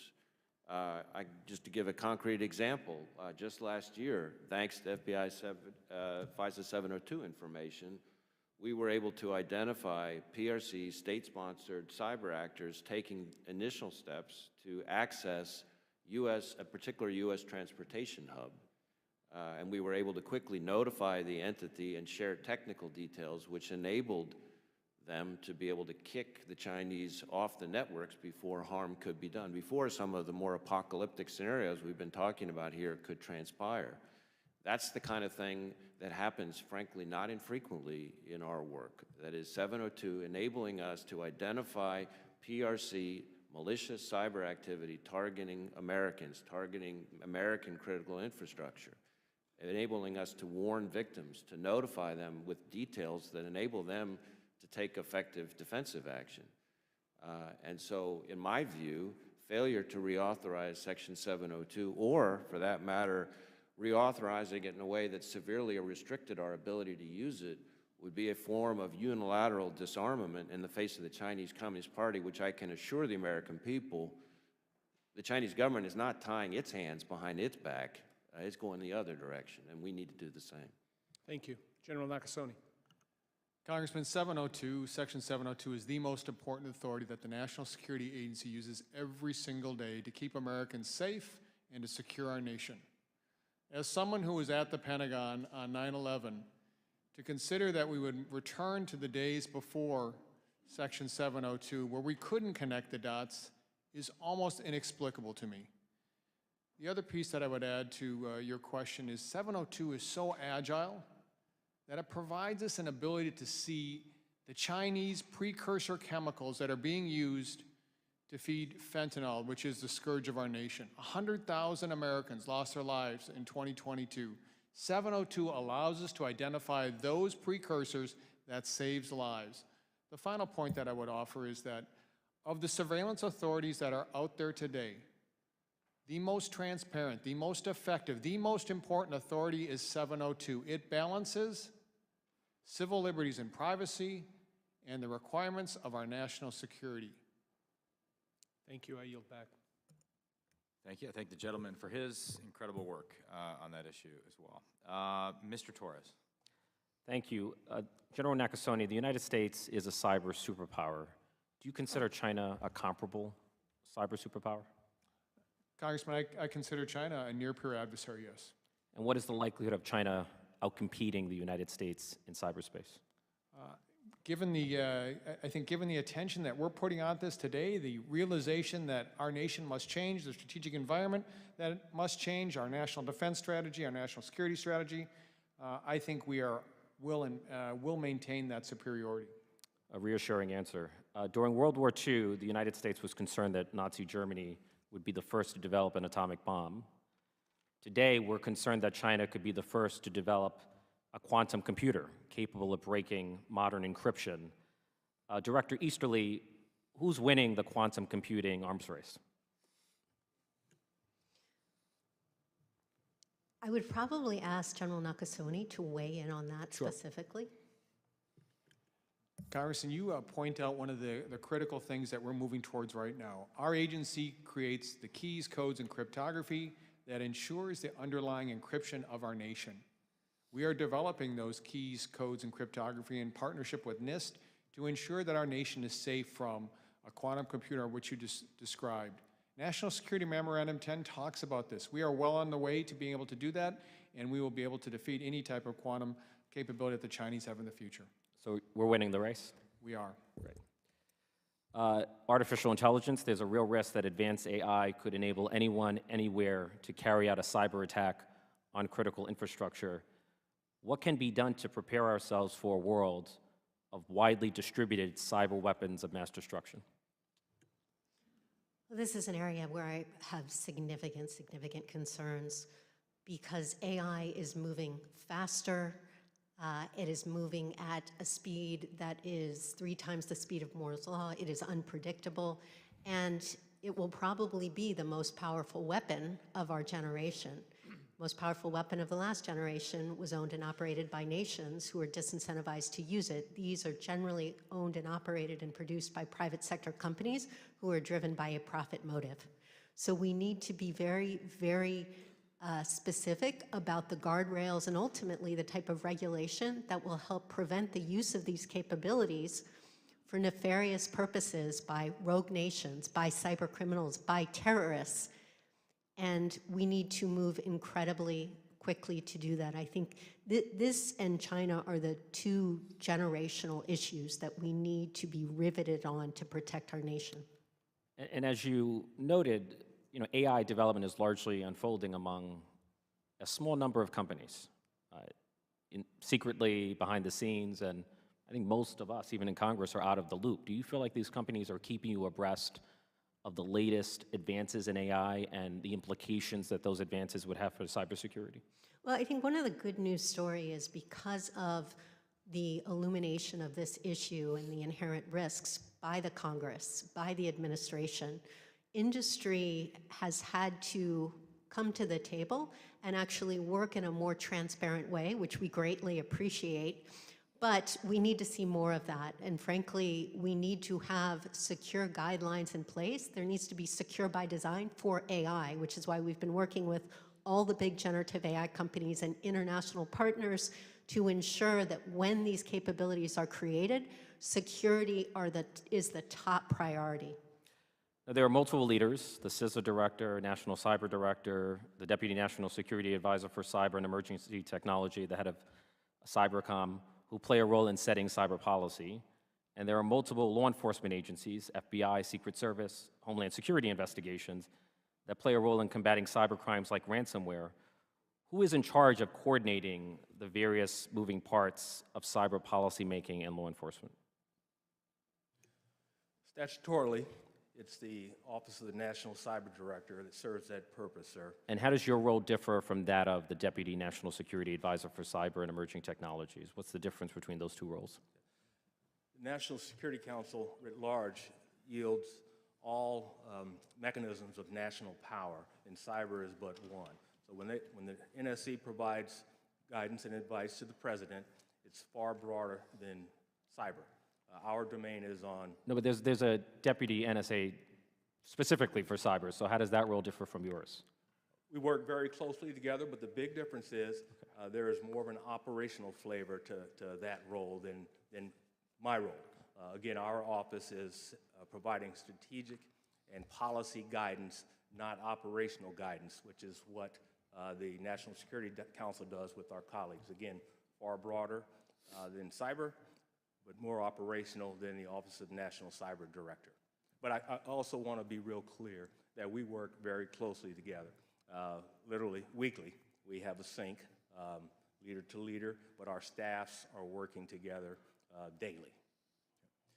Gentleman's time has expired. Mr. Johnson. Director Easterly, Director Wray, I just want to have a conversation with the two of you, largely around the maritime, the port situation. It seems to me that our ports are becoming more reliant on equipment, technology, infrastructure from PRC-affiliated firms. I find that concerning. Is that a legitimate threat? Yes.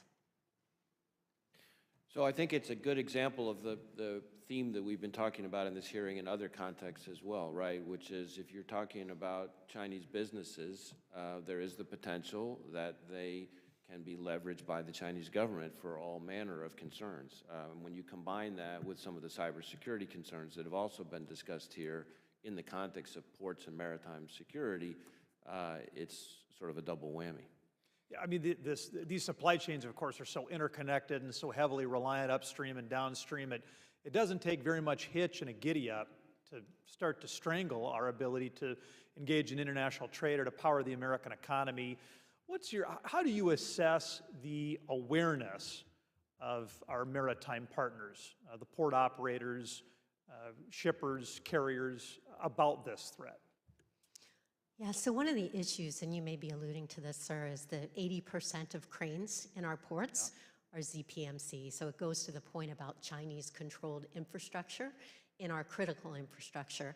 Part of the issue is, and we work very closely with the Coast Guard, who serve as the Sector Risk Management Agency for Maritime Transportation Systems, we make all of the owners and operators aware of the very real threat and the risk. But when you have such almost a monopoly in a manufacturer, it's very hard to rip and replace.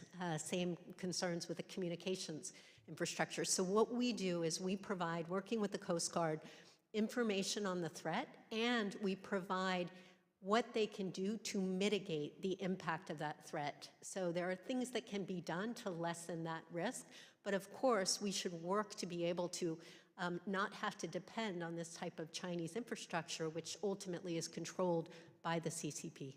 Well, and you're exactly right, and I think that's worth double underlining that 80% of the ship-to-shore cranes are manufactured by PRC-affiliated firms.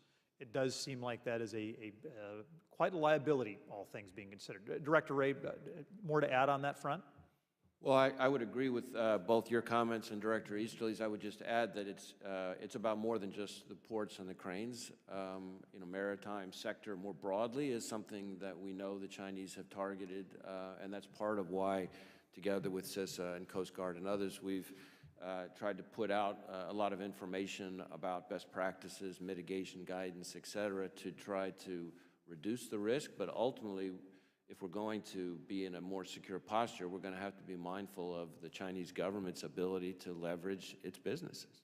So let's assume that y'all are doing everything right. You've done a good job educating these private sector partners, because so much of this infrastructure, as we've talked about, whether it's electricity, whether it's water, and now we're talking about ports, really is owned and operated by the private sector. Let's assume you've done a perfect job of educating them. What do you assess they need to do better over the course of the next 3 to 5 years to minimize the dangers of this threat? I'm happy to start. One other thing I've mentioned, FBI and CISA actually put out something specific about Chinese manufactured drones, which is another area we have significant concerns in. But in terms of what they need to do, it goes back to ensuring that they have an awareness of the threat environment and that they are taking those measures to invest in basic cyber hygiene. Some of this are just taking the basics to understand your infrastructure, to know what the vulnerabilities are, so you can drive remediation of them. That cyber hygiene is so important. I made the point in the opening statement, but I really think it's worth doubling down. Every CEO, every board member, every business leader of a critical infrastructure owner or operator has to see cyber risk as a core business risk. They have to manage it as a matter of good governance and national security. So that's an important message to anybody that leads an organization in this nation.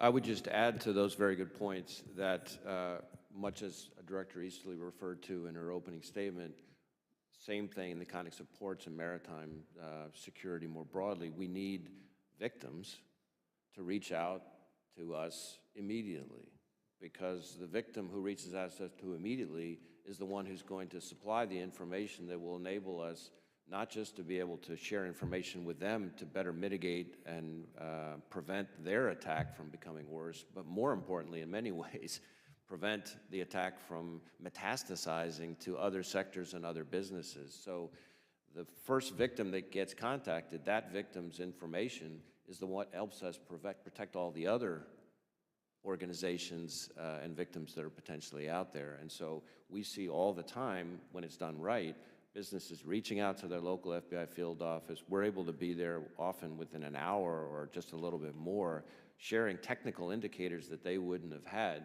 The dots get connected.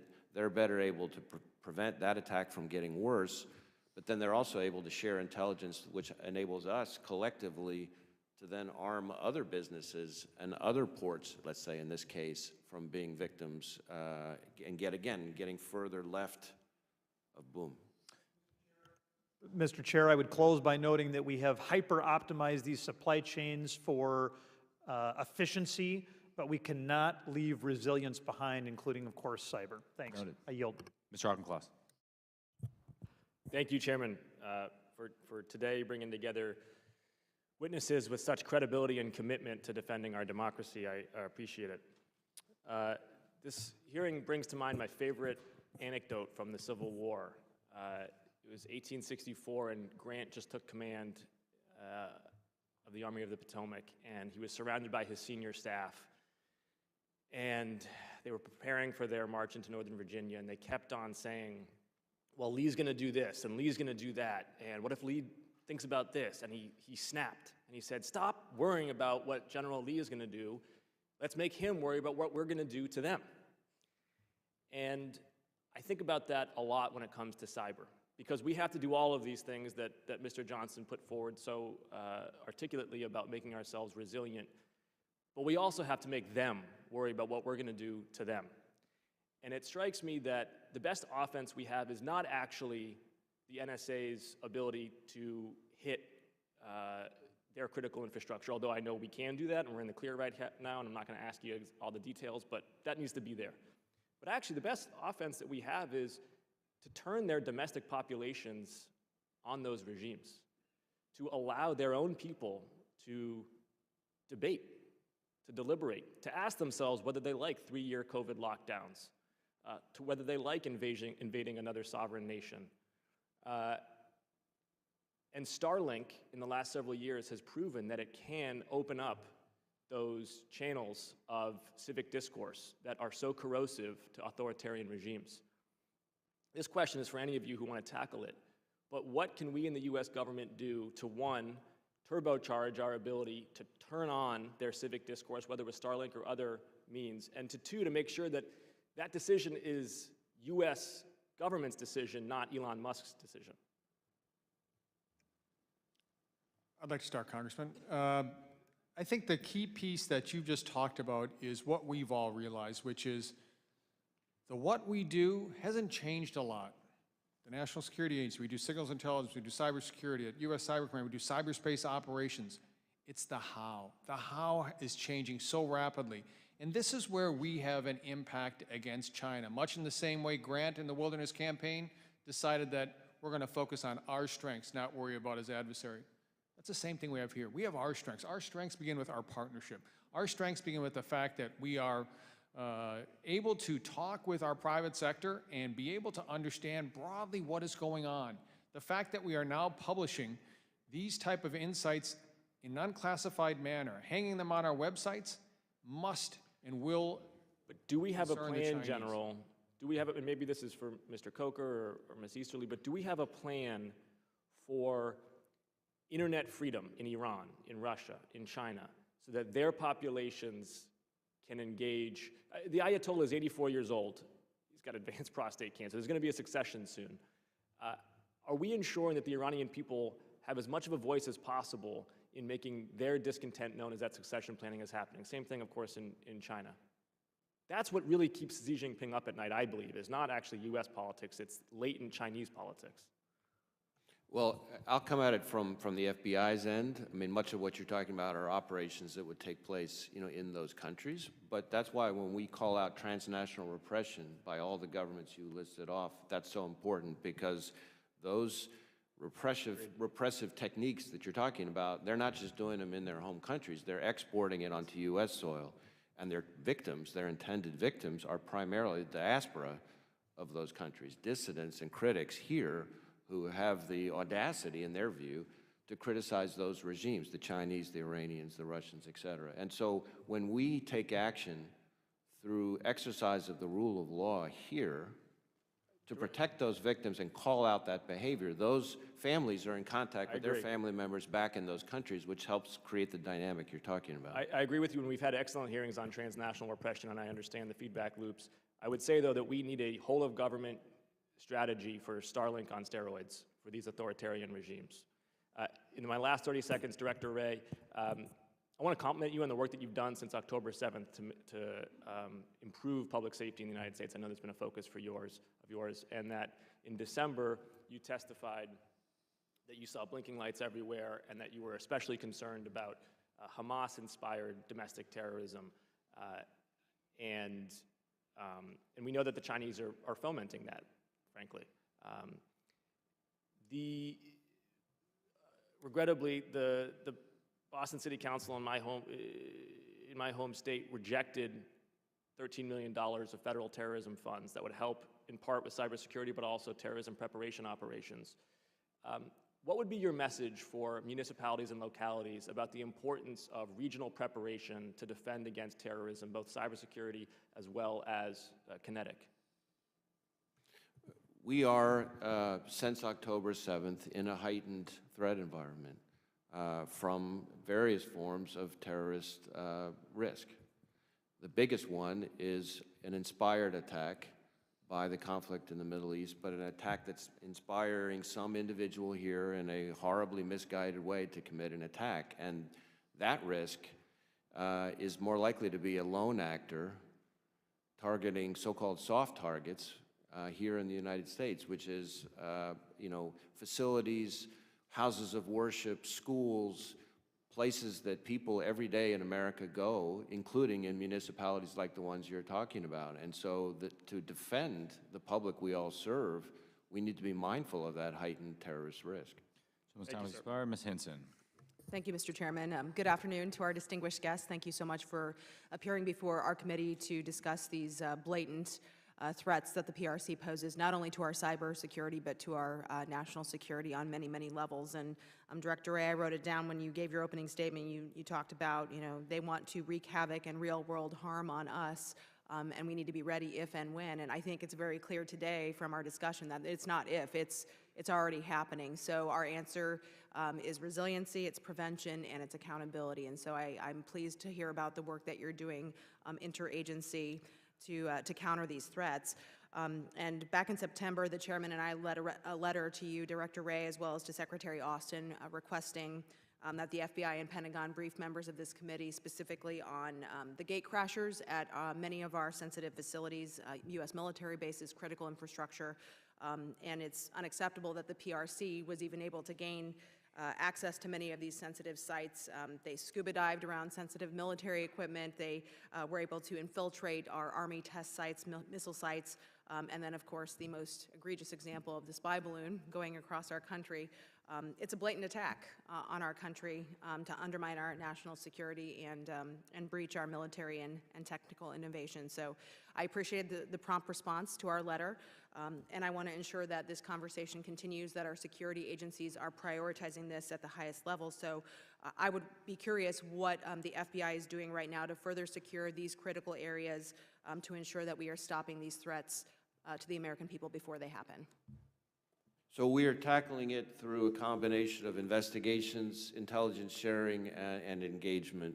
And to break that down a little bit further, we have in all 56 of our field offices counterintelligence task forces that are FBI-led, but that have representatives serving on them from the relevant military agencies that are in that area, as well as in many cases state and local law enforcement, who are a very important part of giving us sort of additional Fort multiplier to help counter the threat. And so we've had any number of investigations into different kinds of efforts by actors associated with the PRC to spy on, if you will, or in other ways target our military installations.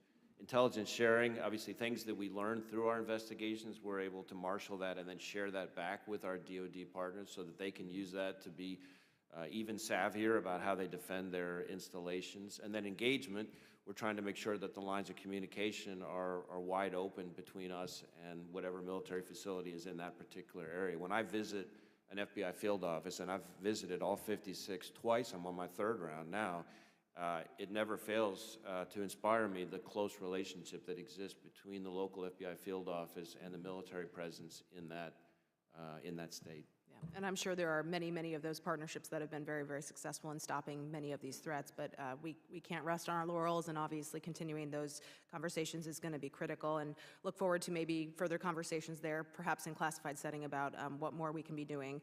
I want to quickly follow up in the remaining time that I have about rip and replace, because that is a huge, huge concern. Recently introduced a bill with many members of this committee, including the chairman and the ranking member, Representative Molinar, to help kind of breach that critical funding gap that exists for rip and replace. But it's certainly concerning when you hear about these routers and all of the different equipment that exists within our telecom. Some of them are very, very small organizations that do not have the resources. So we want to, of course, repurpose some of those COVID funds and put them toward ripping out this Chinese telecom equipment. That is a huge vulnerability. So Director Easterly, this question's for you. Can you address really the importance of a rip and replace program, not just for this level, but maybe do we need to look at expanding it further? And what are the consequences of us not taking action here? Yeah, I mean, it's incredibly complex supply chains, as you know. But when it comes down to some basic fundamentals, I think you pointed out around the bill itself, 24,000 pieces of Chinese software in these supply chains. And so it's imperative that we help the owners of some of these less resourced entities to be able to make these important changes to reduce risk. Two things I would add is we co-lead what's called the Information Communications Technology Supply Chain Risk Management Task Force. And so I'm not even sure that they know that there may be capabilities with funding to do that rip and replace. So I think that education there is incredibly important. The other thing that I think we need to be aware of, and we, of course, the FCC has a covered list with a variety of different Chinese equipment, from Dahua to Huawei to ZTE to Hytera. What we do is we make critical infrastructure aware that that may exist in their systems, so they can also be aware of the threat, either mitigate it or replace it. I think the whole effort is incredibly important, and commend you for the bill. Yeah, well, certainly we have a lot of vulnerability, and we're working to get, and I realize I'm almost out of time, Mr. Chairman, but we're working to get a true accounting of what vulnerabilities still exist within even government buildings or even leased government buildings. So thank you for all of you appearing before our committee today. I yield back, Mr. Chair. Thank you. Ms. Brown. Thank you, Mr. Chairman. I want to thank each of our witnesses for leading extraordinary agencies at a time of great turbulence and instability in the world. Our cybersecurity capabilities are perhaps one of our greatest threats and opportunities in the 21st century. We must do more to deter and respond to threats to our systems coming from the hostile actors across the world, including North Korea, Russia, and Iran. And we know the Chinese Communist Party has incredibly sophisticated cyber infrastructure and will become, or has been discussed today, already one of our fiercest competitors on this front. One of our greatest assets, something which the CCP overlooks, is our diversity. As Speaker Emerita Nancy Pelosi and Vice President Kamala Harris have both said, our diversity is our power. One aspect in which we can and must do so much more is to build and rely on a diverse pool of talent in the field of cybersecurity. I know this is a top priority for the Biden-Harris administration and for all of you as leaders of your respective agencies. So turning to you, Director Coker, I know this topic is something important to you and you have spoken about it before. Can you speak on the administration's broad effort to increase our cyber workforce by sourcing talent from diverse places and the benefit it brings to our ability to combat CCP efforts? Thank you so much for that question and that important topic. And to me and the administration, diversity is all about achieving positive mission outcomes. That message cannot be misunderstood. It's about positive mission outcomes, and we do that by having the strongest teams possible. I talked to 500,000 open cyber jobs, so whatever we've been doing lately hasn't been working. So what do we need to do to fix that? We have the National Cyber Workforce and Education Strategy that has its pillar. The two that are most relevant to your question are expanding the federal cyber workforce and then America's writ large. We need to do that by, number one, having people realize the impact to national security. We talked about national service. I think Americans want to serve our nation and need to be clear about cybersecurity is serving our nation. Growing up, about the only national service we had by and large was wearing a uniform, voting, and paying taxes. That's changed today. All those critical infrastructure segments that we have, that's national security. So we need to make sure there's an opportunity to serve our nation in cyber. Number two, it used to be a misnomer that cybersecurity and cyber in general was a technical endeavor. That's not the case. Folks think they have to be STEM. Cybersecurity is about critical thinking, it's about agility, it's about being open-minded. So one need not be an engineer or a scientist to make contributions in cybersecurity. Also want to add that there are communities across the country that aren't exposed to these opportunities. I'm a rural kid from Kansas. I didn't know I could serve until there happened to be a recruiter that came from the Naval Academy. I hadn't even heard of the Naval Academy. You can expand that to cybersecurity. So we need to go places where we haven't gone before. And leaders know that we need to take opportunities for people. There's a level of risk. Need not lower standards at all. But sometimes qualifications that are listed are not valid. People can learn. We find the right people, we develop them, retain them, and we turn them loose. So the administration's perspective is let's find the right people, looking in places we haven't necessarily looked before. And why? Because we need more, better, different people to achieve positive mission outcomes. Thank you so very much. I now want to turn to another important topic which weighs on all of our minds, and that's the 2024 national election. As we frequently remind everyone, the 2020 presidential election was the safest, most secure election in our nation's history. However, the 2016 election preceding it was scarred by Russian hacking and broad disinformation campaigns, which severely compromised the integrity of the election. Anyone on the panel, if you would be willing to answer the question or address this, in an unclassified setting, is there any evidence at this time the CCP is using artificial intelligence to interfere in the U.S. elections, and how do we ensure this election is free from CCP influence? And I only have 8 seconds, so sorry. Negative 11 seconds. Probably I'll allow defer to my Intel colleagues on whether the CCP is actively using artificial intelligence.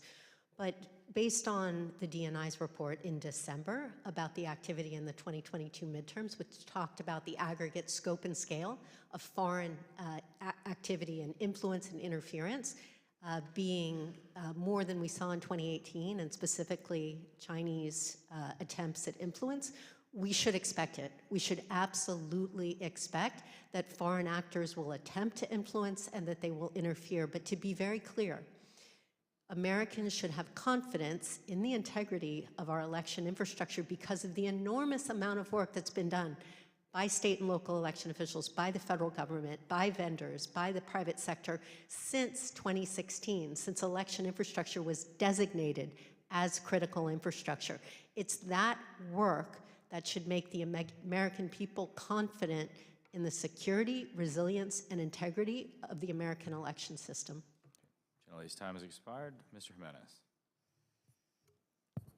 Thank you, Mr. Chairman. I actually share the thoughts of my colleague on the other side, Mr. Auchengloss, about the need to provide technology so that the people that live in repressive regimes like Russia, China, Iran, we actually start a second front without shedding any blood so that the people inside can actually, they're all seeking freedom, and we need to help them achieve freedom and throw the shackles of this regime. So hopefully we can have that kind of technology to allow them to communicate with themselves so that can happen. One of the things that happened very interesting, there were hundreds of thousands of people took to the streets of Cuba back in a couple of years ago in July.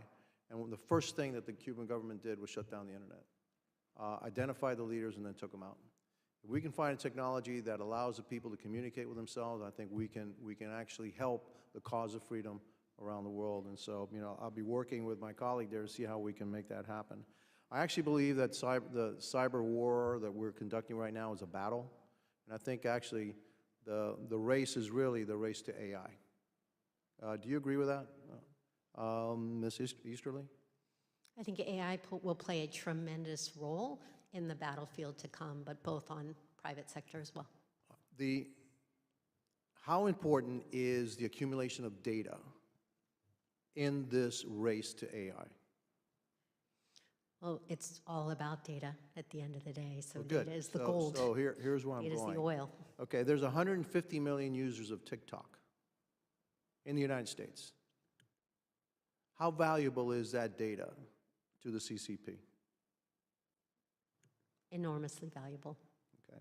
So, Mr. Wray, knowing that it is critical for the United States to win the race to AI, and TikTok is a huge source of data, actually in a language that they need, because I believe that the Chinese language is actually a disadvantage and that they need more Western languages in order to win that race. How critical to our security is well, TikTok is providing all this data to the CCP. Do you think that's a security threat to the United States? I have very significant security concerns about TikTok. And it's a combination of the ability that the Chinese government would have to, if they choose to exercise it, to control the collection of the data, to control the recommendation algorithm, and if they wanted to be able to control and compromise devices. And if you layer AI, as you're saying, right on top of all that, it just amplifies those concerns, because the ability to collect U.S. person data and feed that into their AI engine, it just magnifies the problem. We look at AI as a concern in the wrong hands, but we also know that American AI innovation is the envy of the world, and the Chinese are trying to steal it. So the big concern, of course, is that they will not only steal American data and feed it into their AI engine, but that they'll steal American AI innovation and make their theft even more effective. And all you have to do is look at the Equifax hack from several years ago, where they were able to steal the personally identifiable information from 150 million American people. Director, I'm running out of time, and I need to ask you a question. It's a direct question. It's a tough one, probably. I don't know how you're going to answer it. Would you ban TikTok in the United States? It's a yes or no. Well, there's a decision-making process that's outside my lane, but let me try to answer it this way. As long as the Chinese government has the ability to control all these aspects of the business, I don't see how you get your way clear to mitigating those concerns. Fair enough. I also share the concerns of my colleague, Mr. Johnson. Over the past 8 months, I've worked with the Chairman Gallagher and members of the Committee on Homeland Security, led by my Transportation and Maritime Security Subcommittee, to conduct a joint investigation examining cybersecurity and supply chain threats at U.S. maritime ports posed by the People's Republic of China. I anticipate sharing our joint investigative report soon.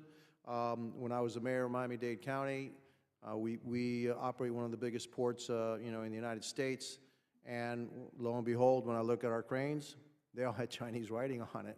So they all came from China. 80% of the world's cranes are actually manufactured in China.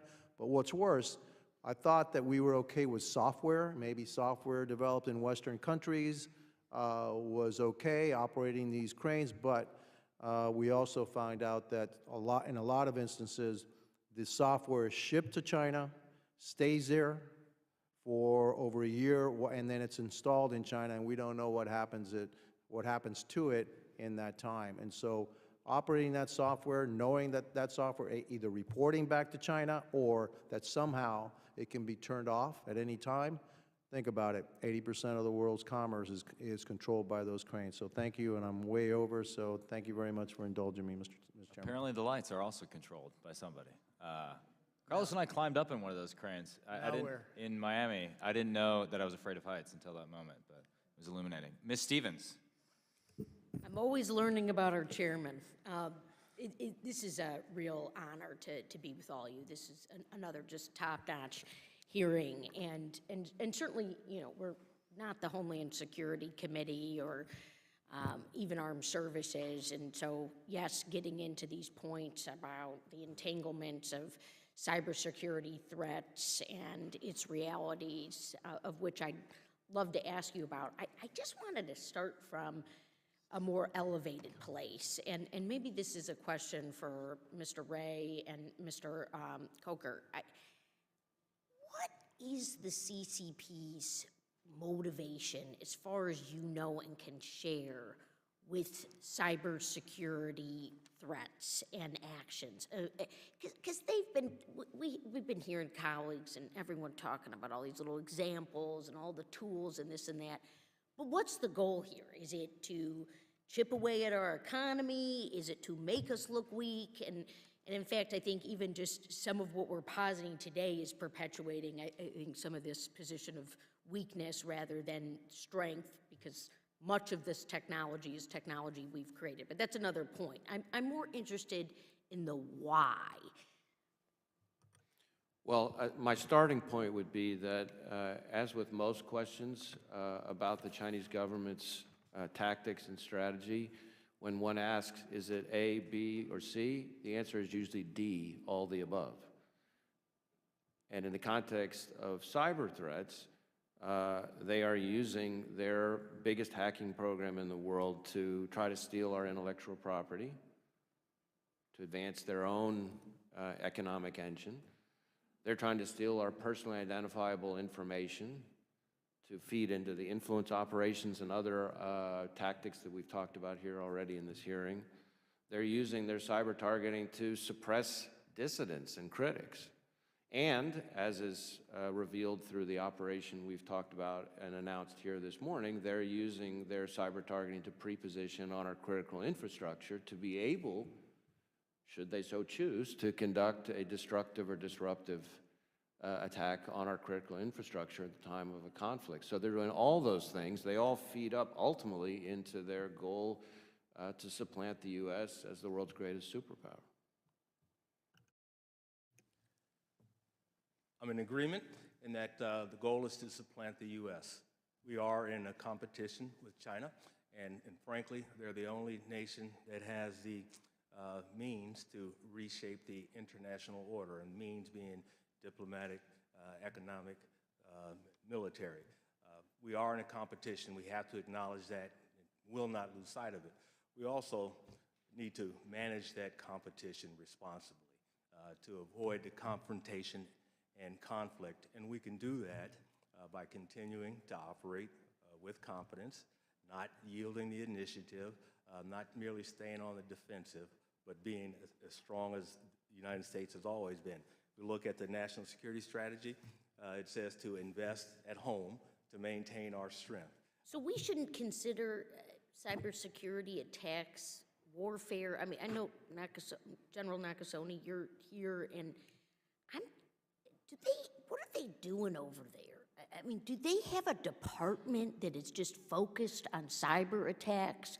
Because this is sort of, in some respects, hard to wrap our heads around, right? I mean, I know, Wray, you've got your whole caboodle that you can talk about and then can't talk about, but I'm just more or less interested in terms of, how are we choosing to respond to these things? What's our perch, and what do we know about how they're actually putting all this stuff together? Well, we know a lot about what they're doing, as we've talked about today. We also know who's doing it. We know how they're structured. We know their version of the National Security Agency and U.S. Cyber Command. We also know that they have very, very specific organizations that are targeting different parts of the world, to include the United States of America. And now I think the important thing is, now that we know that, what are we doing about it? And this is to the point of the department's strategy is that we defend forward. We operate outside the United States to be able to impose costs on our adversaries, either by enabling our partners or acting, and that's the important piece. I am just out of time, but Ms. Easterly, as someone who founded the Women in STEM caucus here, bipartisan caucus in the Congress, it is such a treat to hear your expertise. You've been phenomenal, all of you have. Thank you, and I yield back. Ms. Steele. Thank you, Mr. Chairman. Critical infrastructure and intellectual property across California are at risk of being attacked by the CCP and other adversaries.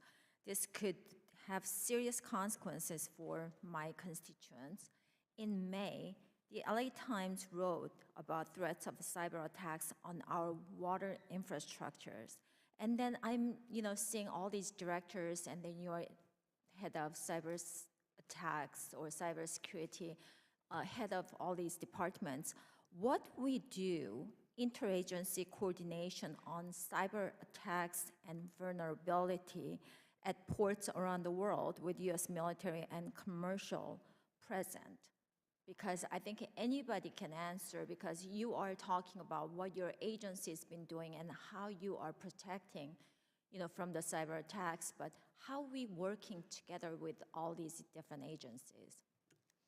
So I'll start saying a couple things. So with respect to ports specifically, so CISA was built by Congress in 2018 to serve the role as the national coordinator for critical infrastructure security and resilience. So we work with all of the sector risk management agencies to ensure that we can work with industry to help them understand the risk so that they can manage that risk and reduce that risk. And we have a phenomenal partnership with the US Coast Guard, where we work with them day in and day out to do cyber assessments, to help with vulnerability scanning, to ensure that all of the maritime transportation sector has what they need to reduce risk. The other point I'd make, particularly if the CCP is watching this hearing, and I assume that they are, is the strength of our cyber capabilities in the United States of America is that we operate as a team. There may be different people doing different things, but all of us work incredibly closely together, and we know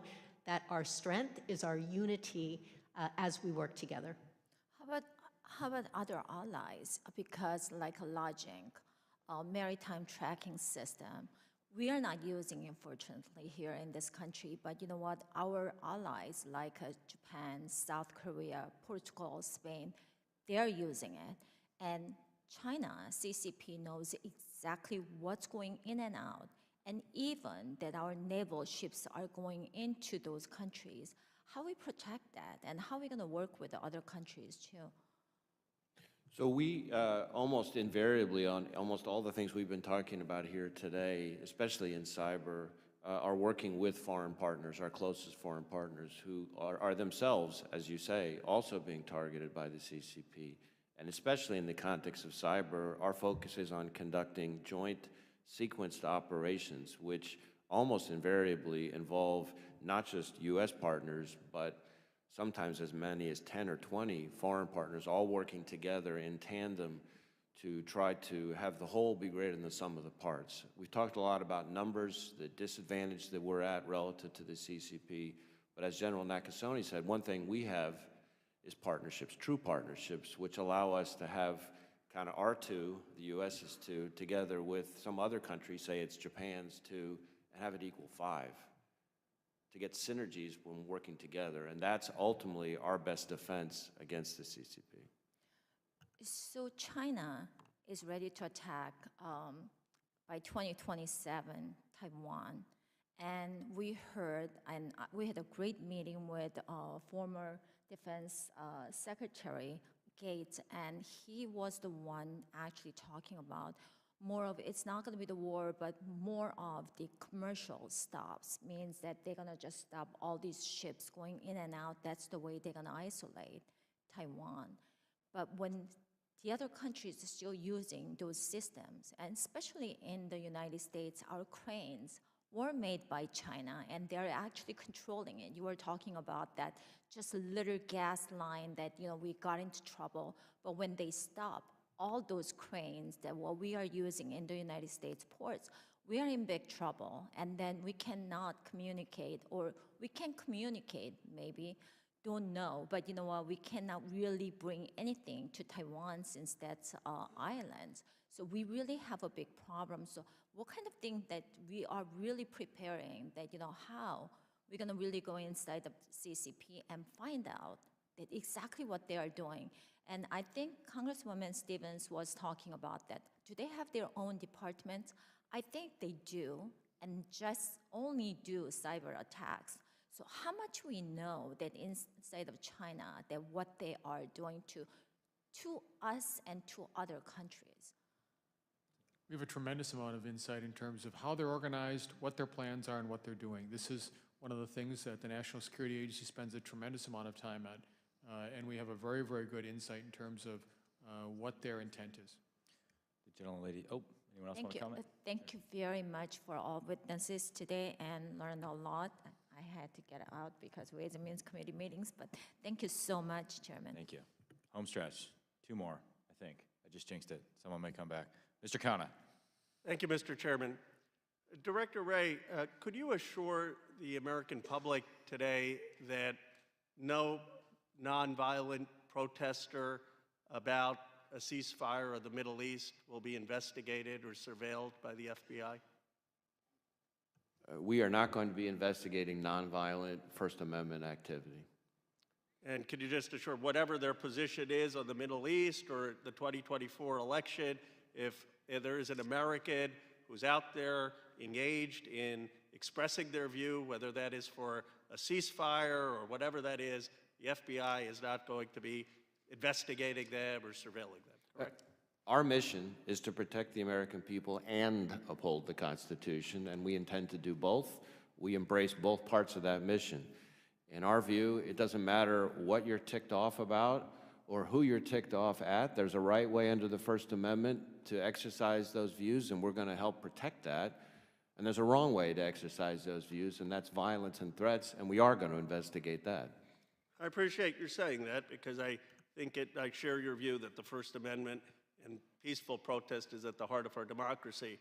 I also have appreciated some of your views on making sure that as we appropriately investigate Chinese threats to infrastructure and the Chinese Communist Party's threats and deal with the cybersecurity, you've been very clear that you do not think that that should involve the profiling of Chinese Americans, and I think you've been sensitive in some remarks you made at University of Michigan about how in the past that has happened. Can you speak to some of the past history of profiling of Asian Americans and how under your leadership you're going to make sure that that doesn't happen as we appropriately investigate Chinese Communist Party threats to the United States?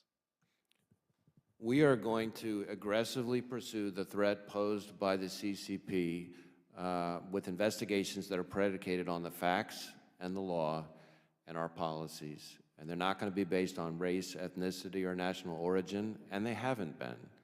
Now, it is the case that the Chinese government aggressively targets individuals here to enlist them in their efforts, but they also aggressively suppress and coerce and harass Chinese Americans and Chinese visitors here. And so we view as part of our role to help protect those people. And so part of the key is drawing the distinction in between the Chinese government, the Chinese Communist Party, the malicious actor, and Chinese Americans, Chinese dissidents, the victims. And as you do this, Director Wray, like I said, I think under your leadership, from your public comments, you've been quite good about drawing that distinction. But do you bring to it a historical awareness that Asian Americans in this country have been profiled in our history? Just like I'm sure you have a historical awareness of the FBI's role during the Civil Rights Movement. Certainly, there have been abuses or mistakes in the past, and we're determined to make sure that those things don't happen again. But I do want to make clear that our work, at least since I've been director, focused on Chinese aggression, is based on the facts and the law and proper predication. And you can assure sort of Chinese Americans that they aren't being profiled or targeted in any way based on their ethnicity or race. We are not going to open investigations based on profiling people for race, ethnicity, or national origin or anything of that sort. Thank you. I'm done with my questions. Thank you. And finally, a special guest, the esteemed chairman of the Homeland Security Subcommittee on Cybersecurity and Infrastructure Protection, Representative Garbarino. I have to ask unanimous consent for the gentleman to participate and ask questions at this hearing. Unanimous consent. Ominous dominus. The gentleman is recognized. Thank you, Chairman. Thank you, Ranking Member, for allowing me to visit today as a special guest. And I look forward to continuing to work with you all on building resilience to our CCP cyber threat. First, Director Wray, I'd like to say I took an international trip with some other colleagues, and we met with some of your employees over, your men and women in some other countries, and they are doing a phenomenal job, especially on the cyber threat level. So I'm saying great job with that. Director Easterly, it's good to see you. I wanted to ask you a question. The intelligence community has been warning for years that China has the ability to launch cyber attacks to disrupt U.S. critical infrastructure. In response to the persistence of this threat, I understand CISA has hired a new associate director to lead China operations. Can you please provide an update on the work of what's been completed over the last 6 months, and what do you have for the remainder? What plans for the remainder of the year? Great, thanks so much. Great to see you, Chairman.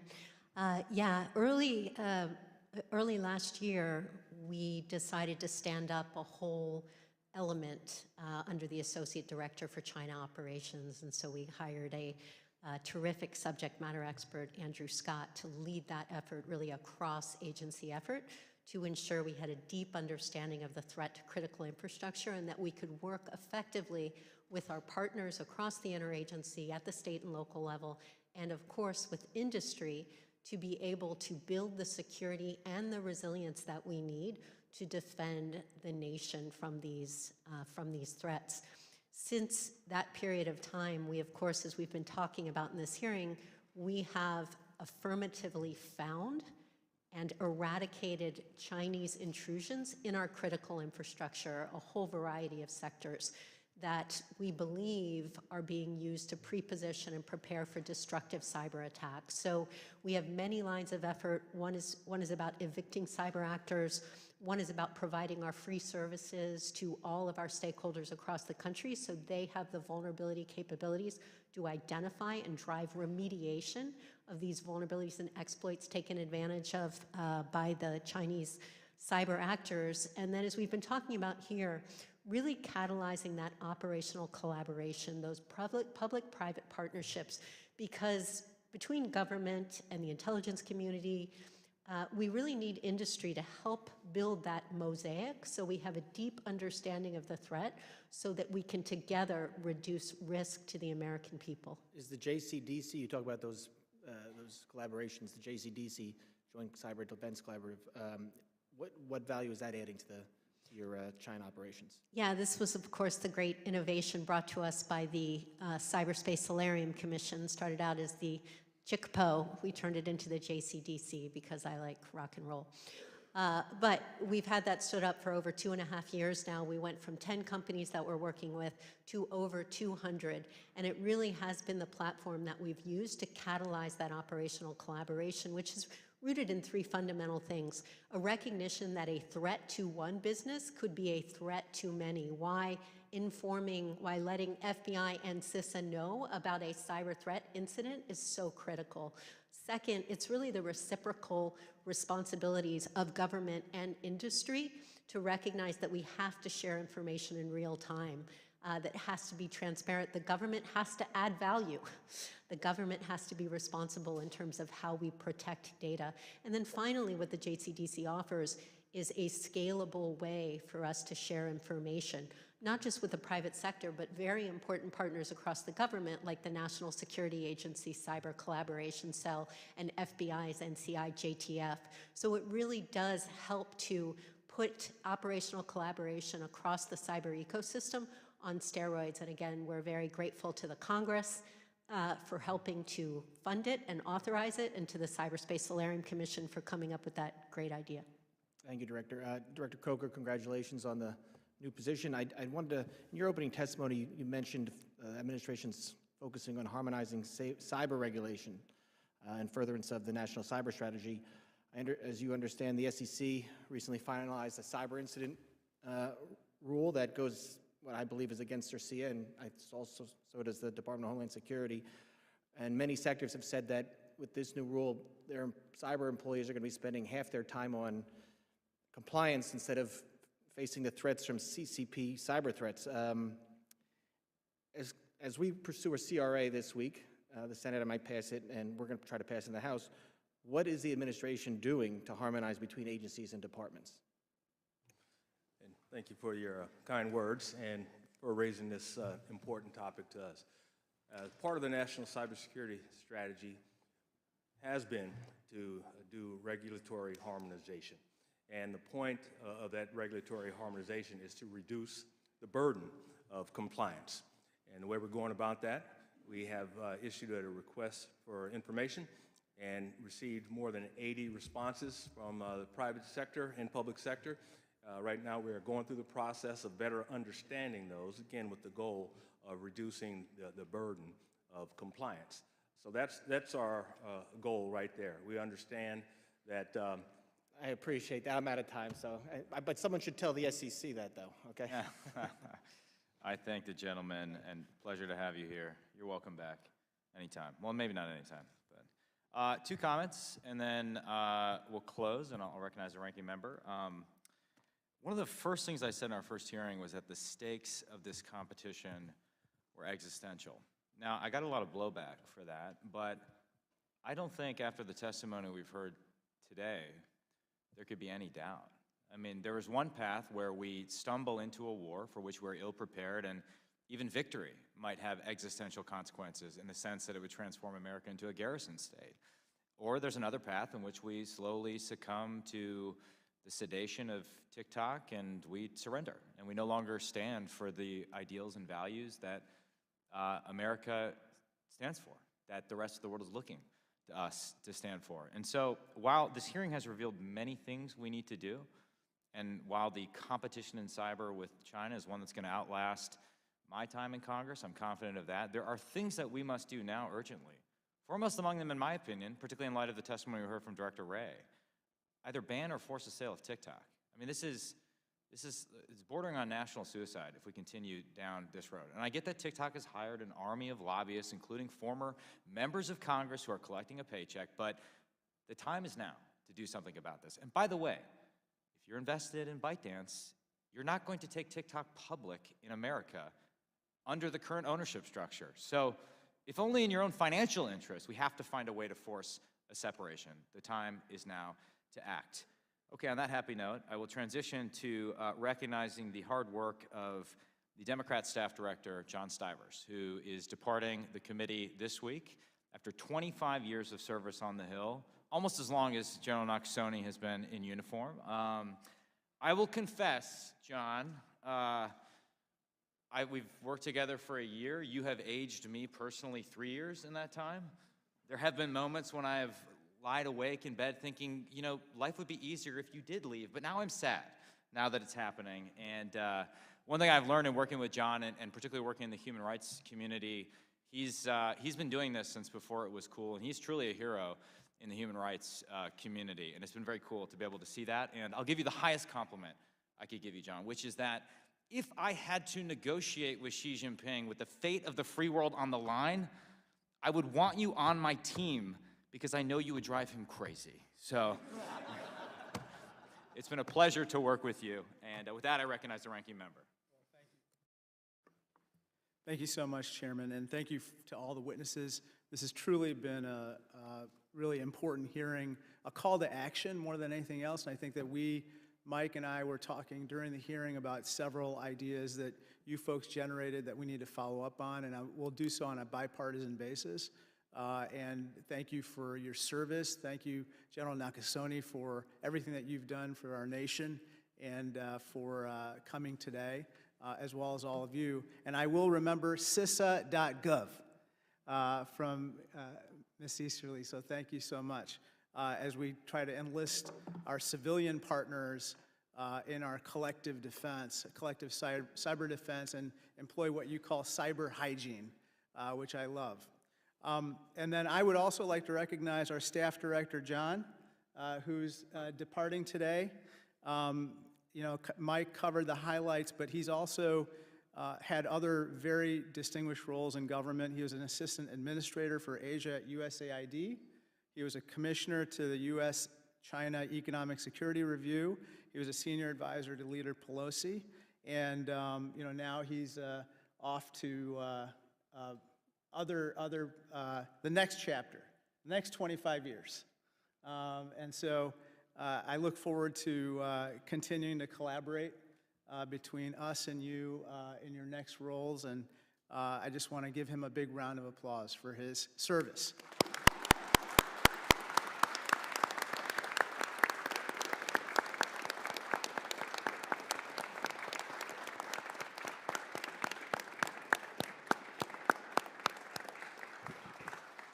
I'm not done.